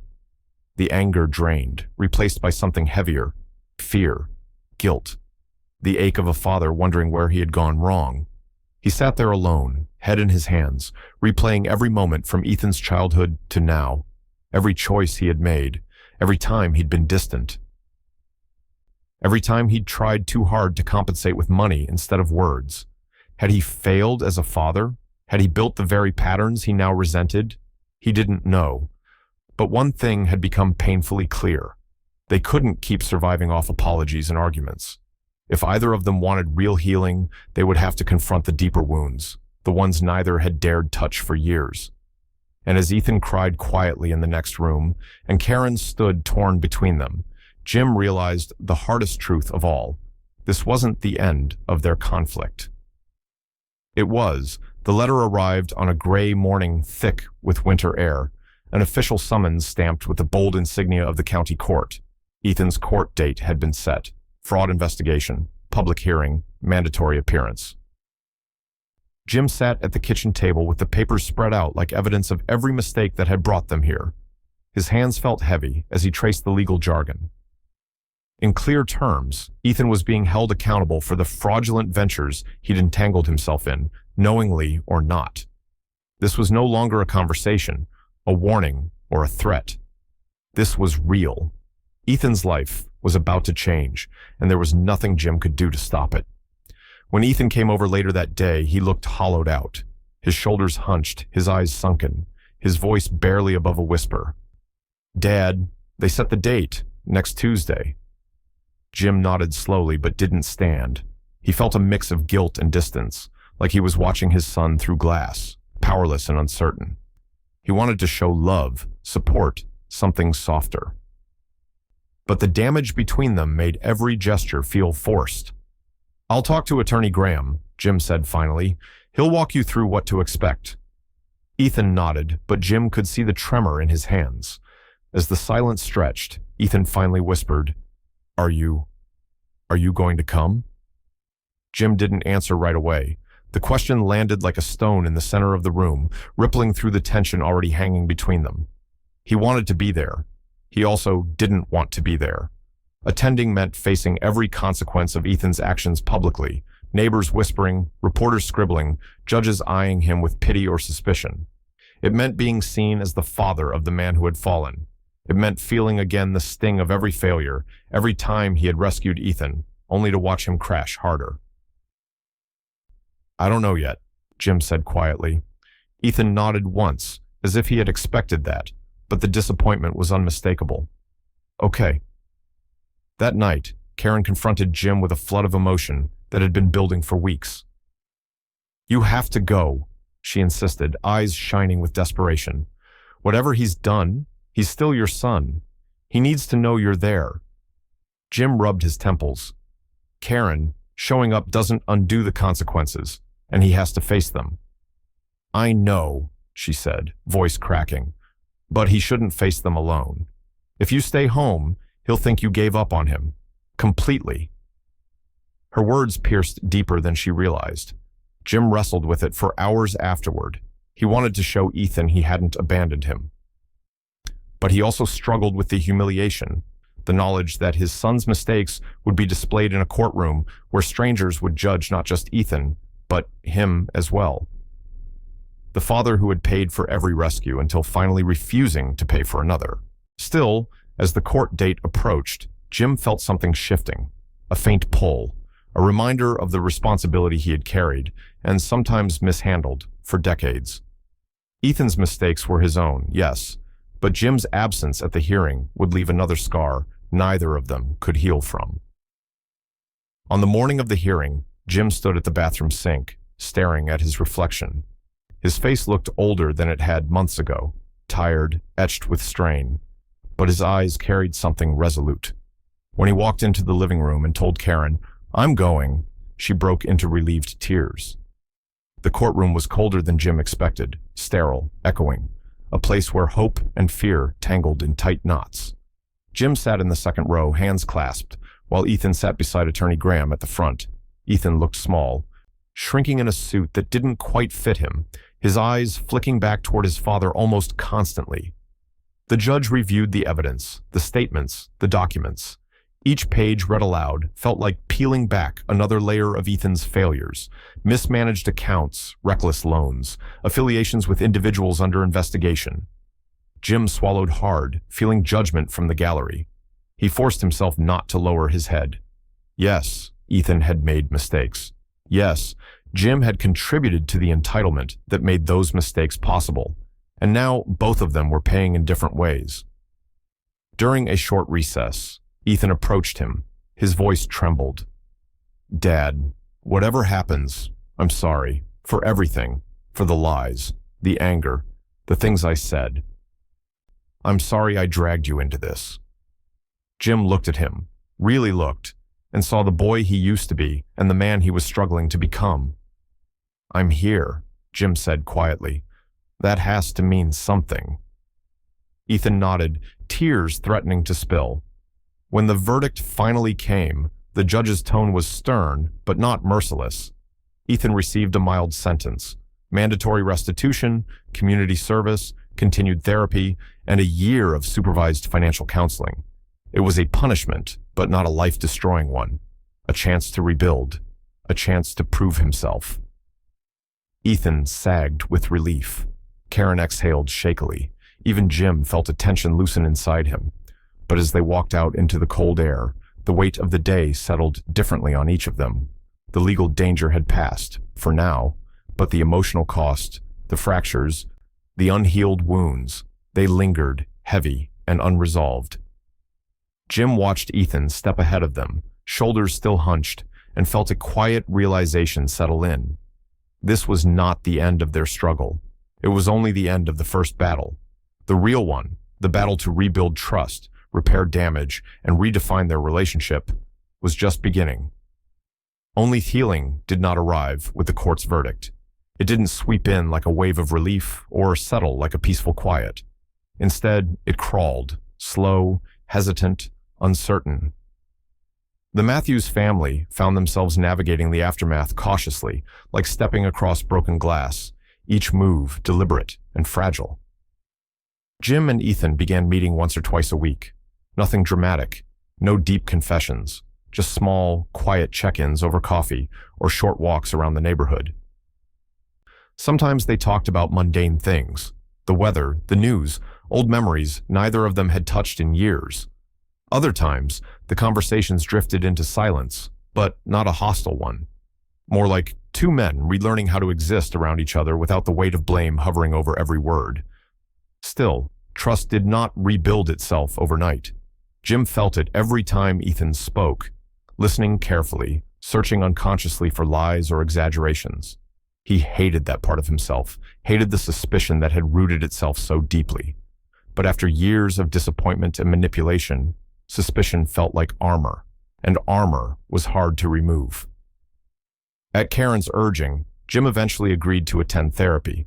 The idea made him bristle at first. He'd spent his whole life believing therapy was for people who couldn't handle their problems. But sitting across from Dr. Porter, a calm, perceptive man with sharp eyes and a gentler tone, Jim realized quickly that his assumptions were wrong. "You carry a lot of resentment," Dr. Porter said during the first session. "But underneath it, there's fear." Jim had scoffed. Fear of what? Fear of getting hurt again. Fear of being vulnerable with your son. Fear of loving him openly. The words stunned Jim. Vulnerability wasn't something he'd been raised to understand. His father had been distant, rigid, emotionally sealed shut. Jim had grown up believing silence was strength and affection was earned, not given. And without meaning to, he'd passed that same emotional distance onto his own son. Session after session, Jim peeled back old layers he didn't even know were there, layers of shame, miscommunication, and fear.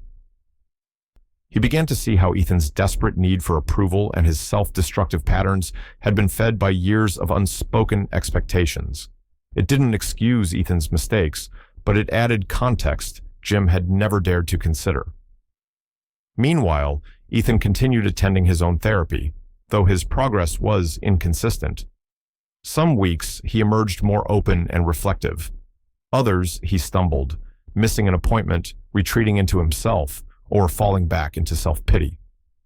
Jim noticed every slip, every hesitation, and each one made trusting harder. But healing, as Karen reminded him constantly, was not linear. "You're both trying," she said one night, sitting beside him on the couch. "And that's more than what either of you was doing before." Jim sighed, rubbing his hands together. "Trying isn't enough." "It has to be," Karen whispered. "If you expect perfection from Ethan, you'll be disappointed forever. He's growing, slowly. But so are you." Jim didn't argue. He couldn't. She was right. In time, small moments began stitching themselves into the days like tentative threads of connection. Ethan helping Jim replace the fence in the backyard. Jim teaching Ethan how to manage a real budget, something they should have done years ago. Sunday dinners that were awkward at first, then slowly became something gentler.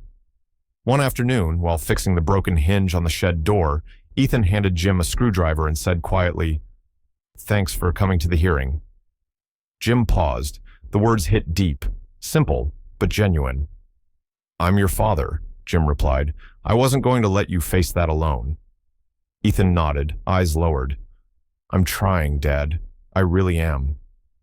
"I know," Jim said softly. "And I'm trying too." The family began to move forward in small, uneven steps. Forgiveness didn't arrive with fireworks. It came in fleeting moments, subtle gestures, quiet acknowledgments. Jim saw it in the way Ethan stopped bristling when Jim offered advice, in the way Karen smiled a little more easily, in the way Megan hugged them both longer at family dinners, as if she felt the shift happening, but the scars were still there. Jim felt them in the mornings when doubt crept in, and in the nights when memories of the hurt resurfaced. Ethan felt them in the tremor of guilt that lingered whenever he saw the exhaustion in his father's eyes. It wasn't perfect, it wasn't clean, but it was real. One evening, as the sun dipped low and washed the living room in a soft amber glow, Jim and Ethan found themselves sitting together again, quiet, thoughtful, and stripped of pretense. "Dad," Ethan said, voice low, "I know I've hurt you in ways I can't take back, and I know trust won't come easy, but I want to move forward. I want us to be better." Jim looked at him, the vulnerability in Ethan's eyes, the fear, the sincerity. For the first time, he allowed himself to speak with equal honesty. "I was angry," Jim admitted, "and I still am sometimes, but I don't want to live in that anger anymore. I don't want to lose you over it." Both men sat in the soft hum of that confession, letting the truth settle between them. Ethan nodded slowly. "So, where do we start?" Jim exhaled. "Right here," he said, with honesty and effort from both of us. It wasn't a perfect solution. It wasn't a dramatic reconciliation, but it was a beginning, one that hinted at hope, even as the deeper wounds lingered beneath the surface, waiting to be addressed in the days still to come. The beginning of the real work that still needed to be done. The letter arrived on a gray morning thick with winter air, an official summons stamped with the bold insignia of the county court. Ethan's court date had been set: fraud investigation, public hearing, mandatory appearance. Jim sat at the kitchen table with the papers spread out like evidence of every mistake that had brought them here. His hands felt heavy as he traced the legal jargon. In clear terms, Ethan was being held accountable for the fraudulent ventures he'd entangled himself in, knowingly or not. This was no longer a conversation, a warning, or a threat. This was real. Ethan's life was about to change, and there was nothing Jim could do to stop it.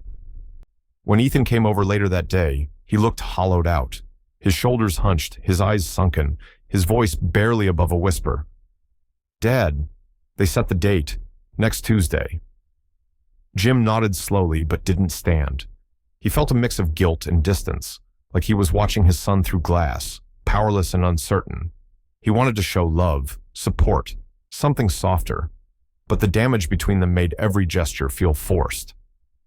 "I'll talk to Attorney Graham," Jim said finally. "He'll walk you through what to expect." Ethan nodded, but Jim could see the tremor in his hands. As the silence stretched, Ethan finally whispered, Are you going to come?" Jim didn't answer right away. The question landed like a stone in the center of the room, rippling through the tension already hanging between them. He wanted to be there. He also didn't want to be there. Attending meant facing every consequence of Ethan's actions publicly. Neighbors whispering, reporters scribbling, judges eyeing him with pity or suspicion. It meant being seen as the father of the man who had fallen. It meant feeling again the sting of every failure, every time he had rescued Ethan only to watch him crash harder. "I don't know yet," Jim said quietly. Ethan nodded once, as if he had expected that, but the disappointment was unmistakable. "Okay." That night, Karen confronted Jim with a flood of emotion that had been building for weeks. "You have to go," she insisted, eyes shining with desperation. "Whatever he's done, he's still your son. He needs to know you're there." Jim rubbed his temples. "Karen, showing up doesn't undo the consequences, and he has to face them." "I know," she said, voice cracking. "But he shouldn't face them alone. If you stay home, he'll think you gave up on him, completely." Her words pierced deeper than she realized. Jim wrestled with it for hours afterward. He wanted to show Ethan he hadn't abandoned him, but he also struggled with the humiliation, the knowledge that his son's mistakes would be displayed in a courtroom where strangers would judge not just Ethan, but him as well, the father who had paid for every rescue until finally refusing to pay for another. Still, as the court date approached, Jim felt something shifting, a faint pull, a reminder of the responsibility he had carried, and sometimes mishandled, for decades. Ethan's mistakes were his own, yes, but Jim's absence at the hearing would leave another scar neither of them could heal from. On the morning of the hearing, Jim stood at the bathroom sink, staring at his reflection. His face looked older than it had months ago, tired, etched with strain, but his eyes carried something resolute. When he walked into the living room and told Karen, "I'm going," she broke into relieved tears. The courtroom was colder than Jim expected, sterile, echoing, a place where hope and fear tangled in tight knots. Jim sat in the second row, hands clasped, while Ethan sat beside Attorney Graham at the front. Ethan looked small, shrinking in a suit that didn't quite fit him, his eyes flicking back toward his father almost constantly. The judge reviewed the evidence, the statements, the documents. Each page, read aloud, felt like peeling back another layer of Ethan's failures. Mismanaged accounts, reckless loans, affiliations with individuals under investigation. Jim swallowed hard, feeling judgment from the gallery. He forced himself not to lower his head. Yes, Ethan had made mistakes. Yes, Jim had contributed to the entitlement that made those mistakes possible, and now both of them were paying in different ways. During a short recess, Ethan approached him. His voice trembled. "Dad, whatever happens, I'm sorry for everything, for the lies, the anger, the things I said. I'm sorry I dragged you into this." Jim looked at him, really looked, and saw the boy he used to be and the man he was struggling to become. "I'm here," Jim said quietly. "That has to mean something." Ethan nodded, tears threatening to spill. When the verdict finally came, the judge's tone was stern but not merciless.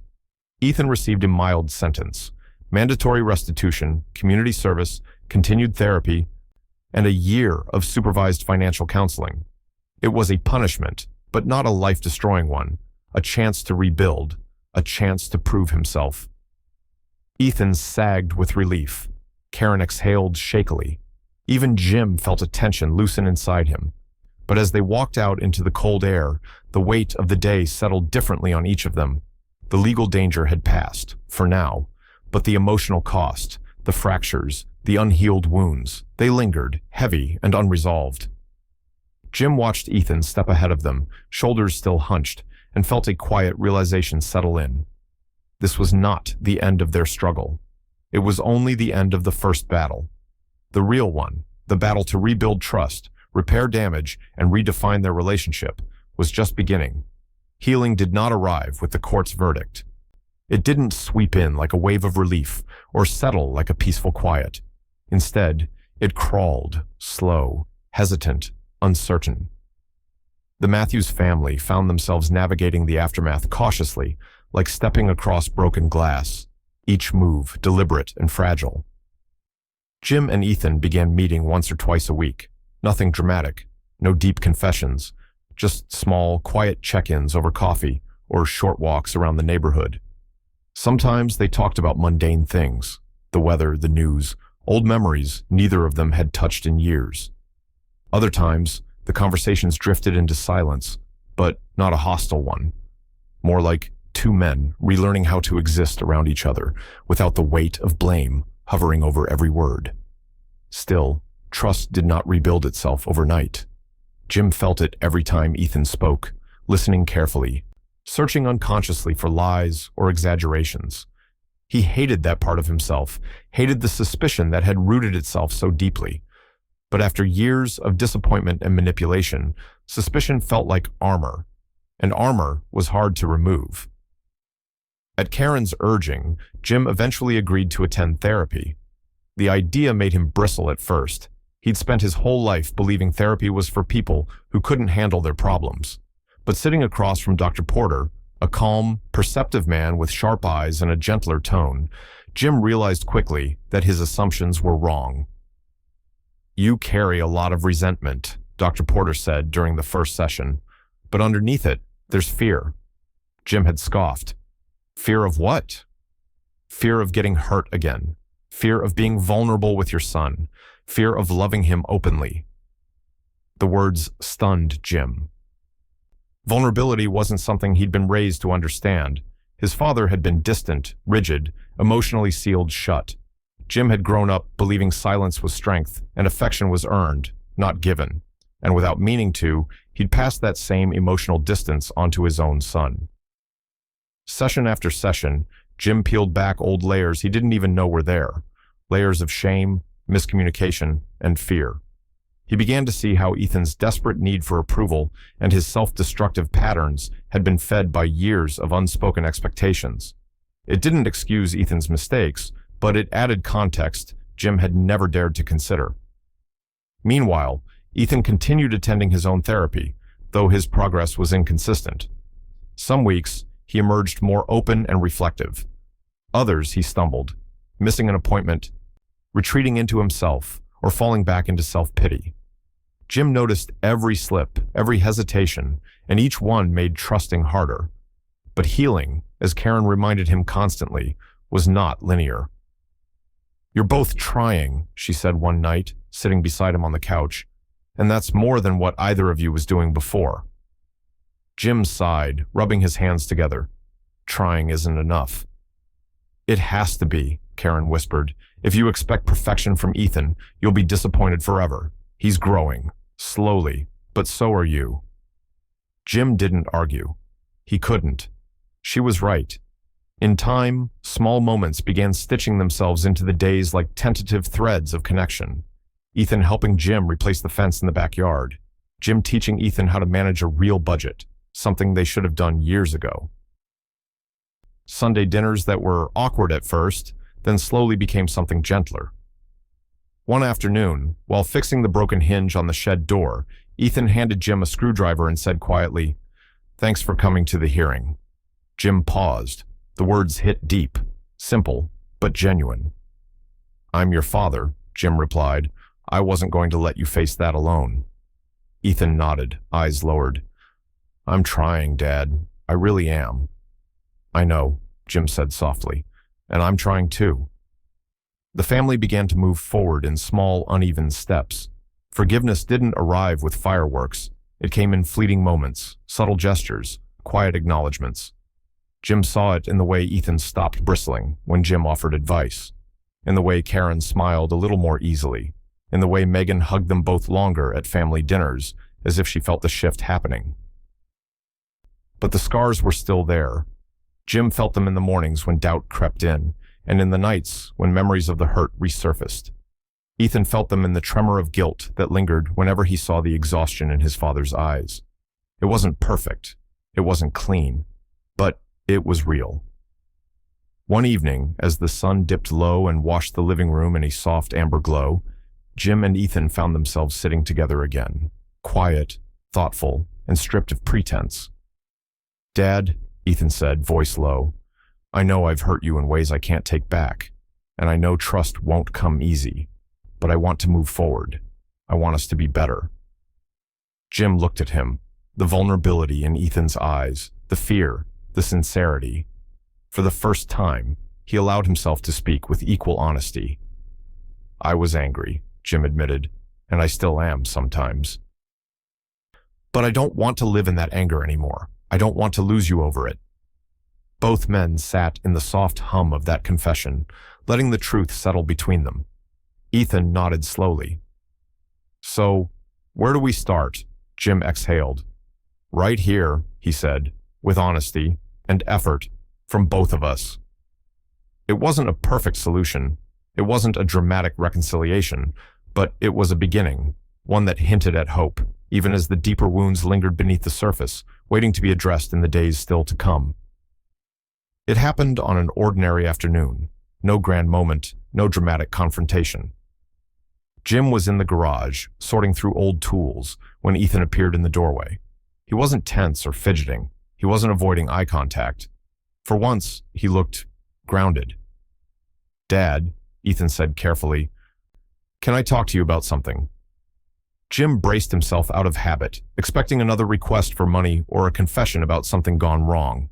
But Ethan stepped closer with a notebook tucked under his arm, his tone steady.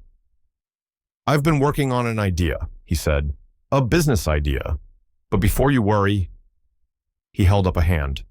"I'm not asking for money. Not a cent. I just want your advice." Jim froze. Those words, "not asking for money," hit him harder than he expected. Ethan opened the notebook and laid it on the workbench. Inside were sketches, notes, early-stage planning, the kind of groundwork he had never bothered with before. "I want to build something small," Ethan explained, pointing to the pages. "Clean, sustainable, something I can afford to start with my own savings. I've been talking with my therapist about accountability, and I want to do this the right way." Jim felt something shift, a sensation like a knot loosening inside his chest. For the first time in years, Ethan wasn't asking him to save him. He was asking him to guide him. Jim took a slow breath and looked over the pages. They weren't perfect. Some parts were naive, others overly ambitious. But they were Ethan's, made with effort, thought, and humility. "You've done good work here," Jim said quietly. Ethan's shoulders dropped with relief.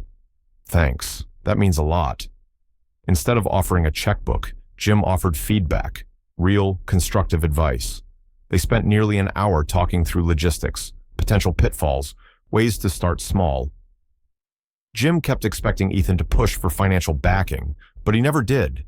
He listened, took notes, asked questions like a man finally learning how to build rather than leap. By the time Ethan left, thanking him again, Jim stood in the garage alone with a feeling he hadn't experienced in a long time, pride untainted by worry. When he walked into the house, Karen was waiting in the kitchen. "You two were out there a long time," she said, wiping her hands on a towel. Jim nodded, still processing his emotions. He asked for advice, not money, just advice. Karen's expression softened into something warm, almost hopeful. "And how did that feel?" Jim exhaled slowly. "Different, good, in a way I didn't expect." She stepped closer, touching his arm. "I told you he was changing, and I told you you were changing too." Jim smiled faintly, a small smile but genuine. "Maybe." Later that evening, Megan stopped by after work. She found her father sitting outside on the porch, staring at the early evening sky. "Mom mentioned you and Ethan talked," she said, sitting beside him. Jim nodded. "We did, and it was good." Megan leaned her head on his shoulder. "Healing takes time, Dad. You both have scars, you both made mistakes. But today, that was a step." Jim swallowed hard. Her words made something inside him shift. Not painfully this time, but gently, like a door opening just slightly. For years, he'd held on to anger like a shield, convinced it was the only thing protecting him from being hurt again. But now, seeing Ethan stand on his own feet, really stand, it made the anger feel heavy, unnecessary, like a weight he no longer needed to carry. And for the first time, Jim allowed himself to let some of it go. He felt the walls he'd built begin to crumble, not all at once, but enough for light to slip through, enough for him to breathe easier, enough for him to see Ethan not as the son who had failed him, but as the man trying desperately to grow past those failures. In the following days, the house felt a little lighter. Dinner conversations were less tense. Ethan stopped walking on eggshells. Karen smiled more. Even Jim found himself laughing once or twice. Small moments, but moments that meant everything. The family, once fractured, had begun to thread itself back together, slowly, quietly, carefully. And as Jim sat in the living room that night, hearing Karen humming softly in the kitchen and Ethan chatting with Megan in the hallway, he realized something profound. They weren't healed yet, not fully, not evenly. But for the first time in a long time, they were healing. The morning light slanted across the backyard in soft gold when Ethan found Jim sitting on the old wooden bench. It was quiet, just the sound of distant traffic and the faint rustling of leaves. Ethan hesitated before approaching, as if remembering all the months when silence between them meant danger, not peace. But today felt different. He walked over slowly and sat beside his father. For a moment, neither of them spoke. Then Ethan exhaled, his voice low but steady. "Dad, I just wanted to say thank you." Jim turned his head slightly. "For what?" "For believing in me again," Ethan said, eyes fixed on the grass. "I know it wasn't easy. I know I didn't make it easy. But you still showed up. You still tried. And I'm really grateful." Jim didn't speak right away. Gratitude from Ethan still felt new, fragile, like something that needed to be handled with care. But hearing his son acknowledge the effort, the pain, the slow rebuilding, it touched something deep inside him. "I didn't always get it right," Jim finally said. "I made mistakes too. I held on to anger for too long. I thought distance would protect me, protect us both. But it just built walls neither of us could climb." Ethan nodded, blinking hard. "We both messed up." Jim let out a small breath, almost a laugh. "Yeah, we did. But we're here now, and that counts for something." The moment settled between them, quiet, warm, honest. A small peace after a long war. Later that week, the family gathered for a holiday dinner.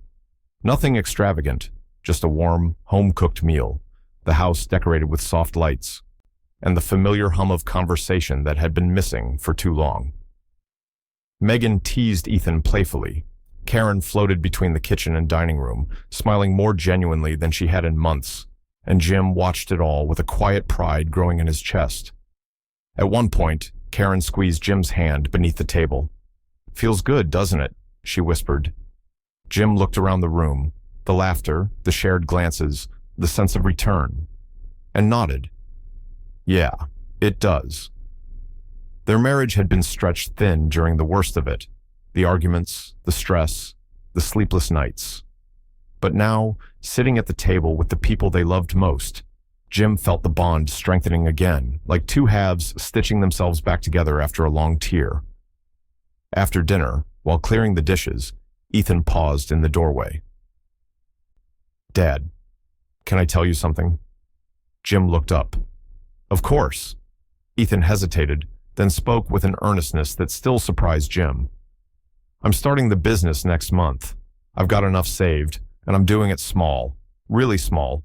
No shortcuts this time, no partners I don't trust. And I want to do it on my own. Not because I don't want your help, but because I want to stand on my own 2 feet." Jim felt a swell of something. Pride, relief, maybe both. "I think that's the smartest thing you've said in a long time." Ethan smiled, not the overly confident grin he used to fake, but something real. "I want you to be proud of me, but I want to earn it." Jim stepped closer, placing a hand on his son's shoulder.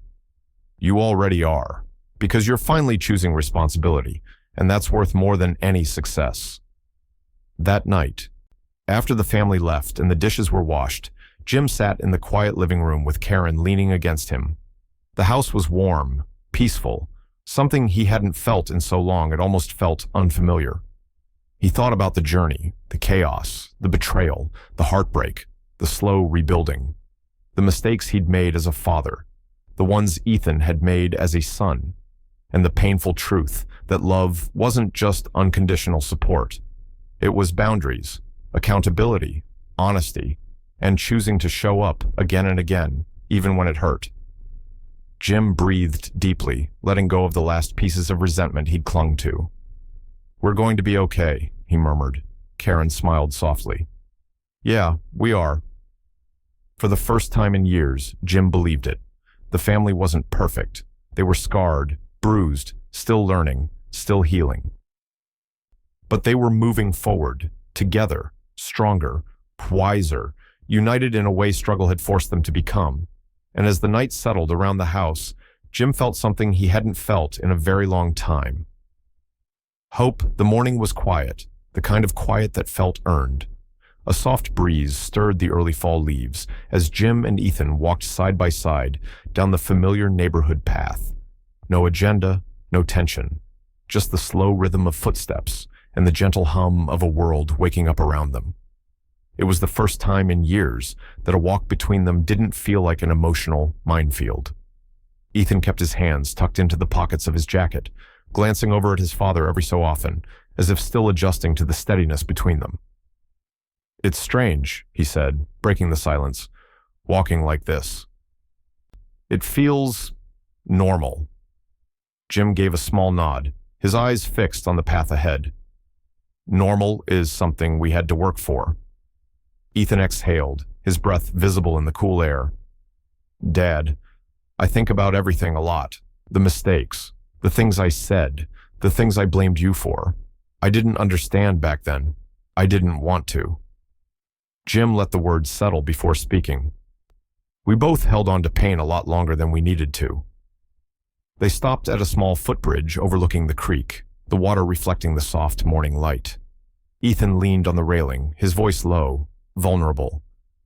"Sometimes I wonder why you didn't walk away, why you didn't just let me crash and burn." Jim turned to him fully. "Because you're my son, and being a father doesn't end when things get hard, but I needed to protect myself too. I needed to learn how to stop enabling you. That was my lesson." Ethan swallowed hard. "I'm grateful for all of it, even the tough love. I don't think I would have changed without it." Jim's face softened. He rested his hands on the railing beside his son and murmured words he had once struggled to even consider speaking. "Forgiveness isn't easy, but it's the only way to heal, for both of us." Ethan's eyes glistened, not with shame this time, but acceptance, a quiet acknowledgement that their journey had scarred them, shaped them, and ultimately strengthened them. Back at home, the family gathered for a late lunch. Karen moved through the kitchen, humming softly. Her shoulders relaxed for the first time in what felt like years. Megan set the table while teasing Ethan about his new business venture, a lightness in her voice that hadn't been there before. The house, once thick with tension, felt warm again, lived in, safe. They ate together, laughed together, and for a moment, the past didn't feel like an anchor, just a memory they had survived. Jim watched Ethan from across the table, steadier now, more grounded, eyes clearer than they had ever been. There was a new determination in the way he talked about his business plans, a quiet confidence that came from doing things the right way. No shortcuts, no illusions, just commitment. After lunch, Ethan stepped outside to take a call. Jim followed a moment later, standing at the doorway as he watched his son speak with calm authority about a shipment, a budget, and a client who needed reassurance. Ethan carried himself differently now, chin lifted, tone steady, no hint of the old desperation. For the first time, Jim didn't worry about whether Ethan would lose control or sabotage himself. He simply watched with pride. Karen came to stand beside him, slipping her arm around his. "He's growing up," she whispered. Jim nodded, his chest tightening with bittersweet emotion. He finally found his footing. "And so did you," she said. Later in the afternoon, the family gathered in the backyard, soaking in the warm sunlight. Ethan tossed a football lightly to Megan while Karen fussed over a few potted plants. Jim sat back in his chair, absorbing the simplicity of it all. The laughter, the ease, the small pleasures they had once taken for granted. They had walked through fire together, pain, betrayal, resentment, fear. But somehow, they had come out the other side, not burned, but reforged. As the sun dipped low and painted the sky in soft shades of orange and gold, Ethan walked over and nodded toward the sidewalk. "Want to finish the walk we started earlier?" Jim smiled. "Yeah, I'd like that." They stepped forward together, silhouettes cast long across the pavement, their pace steady and aligned. No tension, no distance. Just two men, father and son, moving toward the future with clearer hearts and stronger bonds. Not perfect, not without scars, but together. And as they walked into the fading light, Jim felt a certainty settle deep in his chest. Forgiveness hadn't erased the past, but it had given them a future.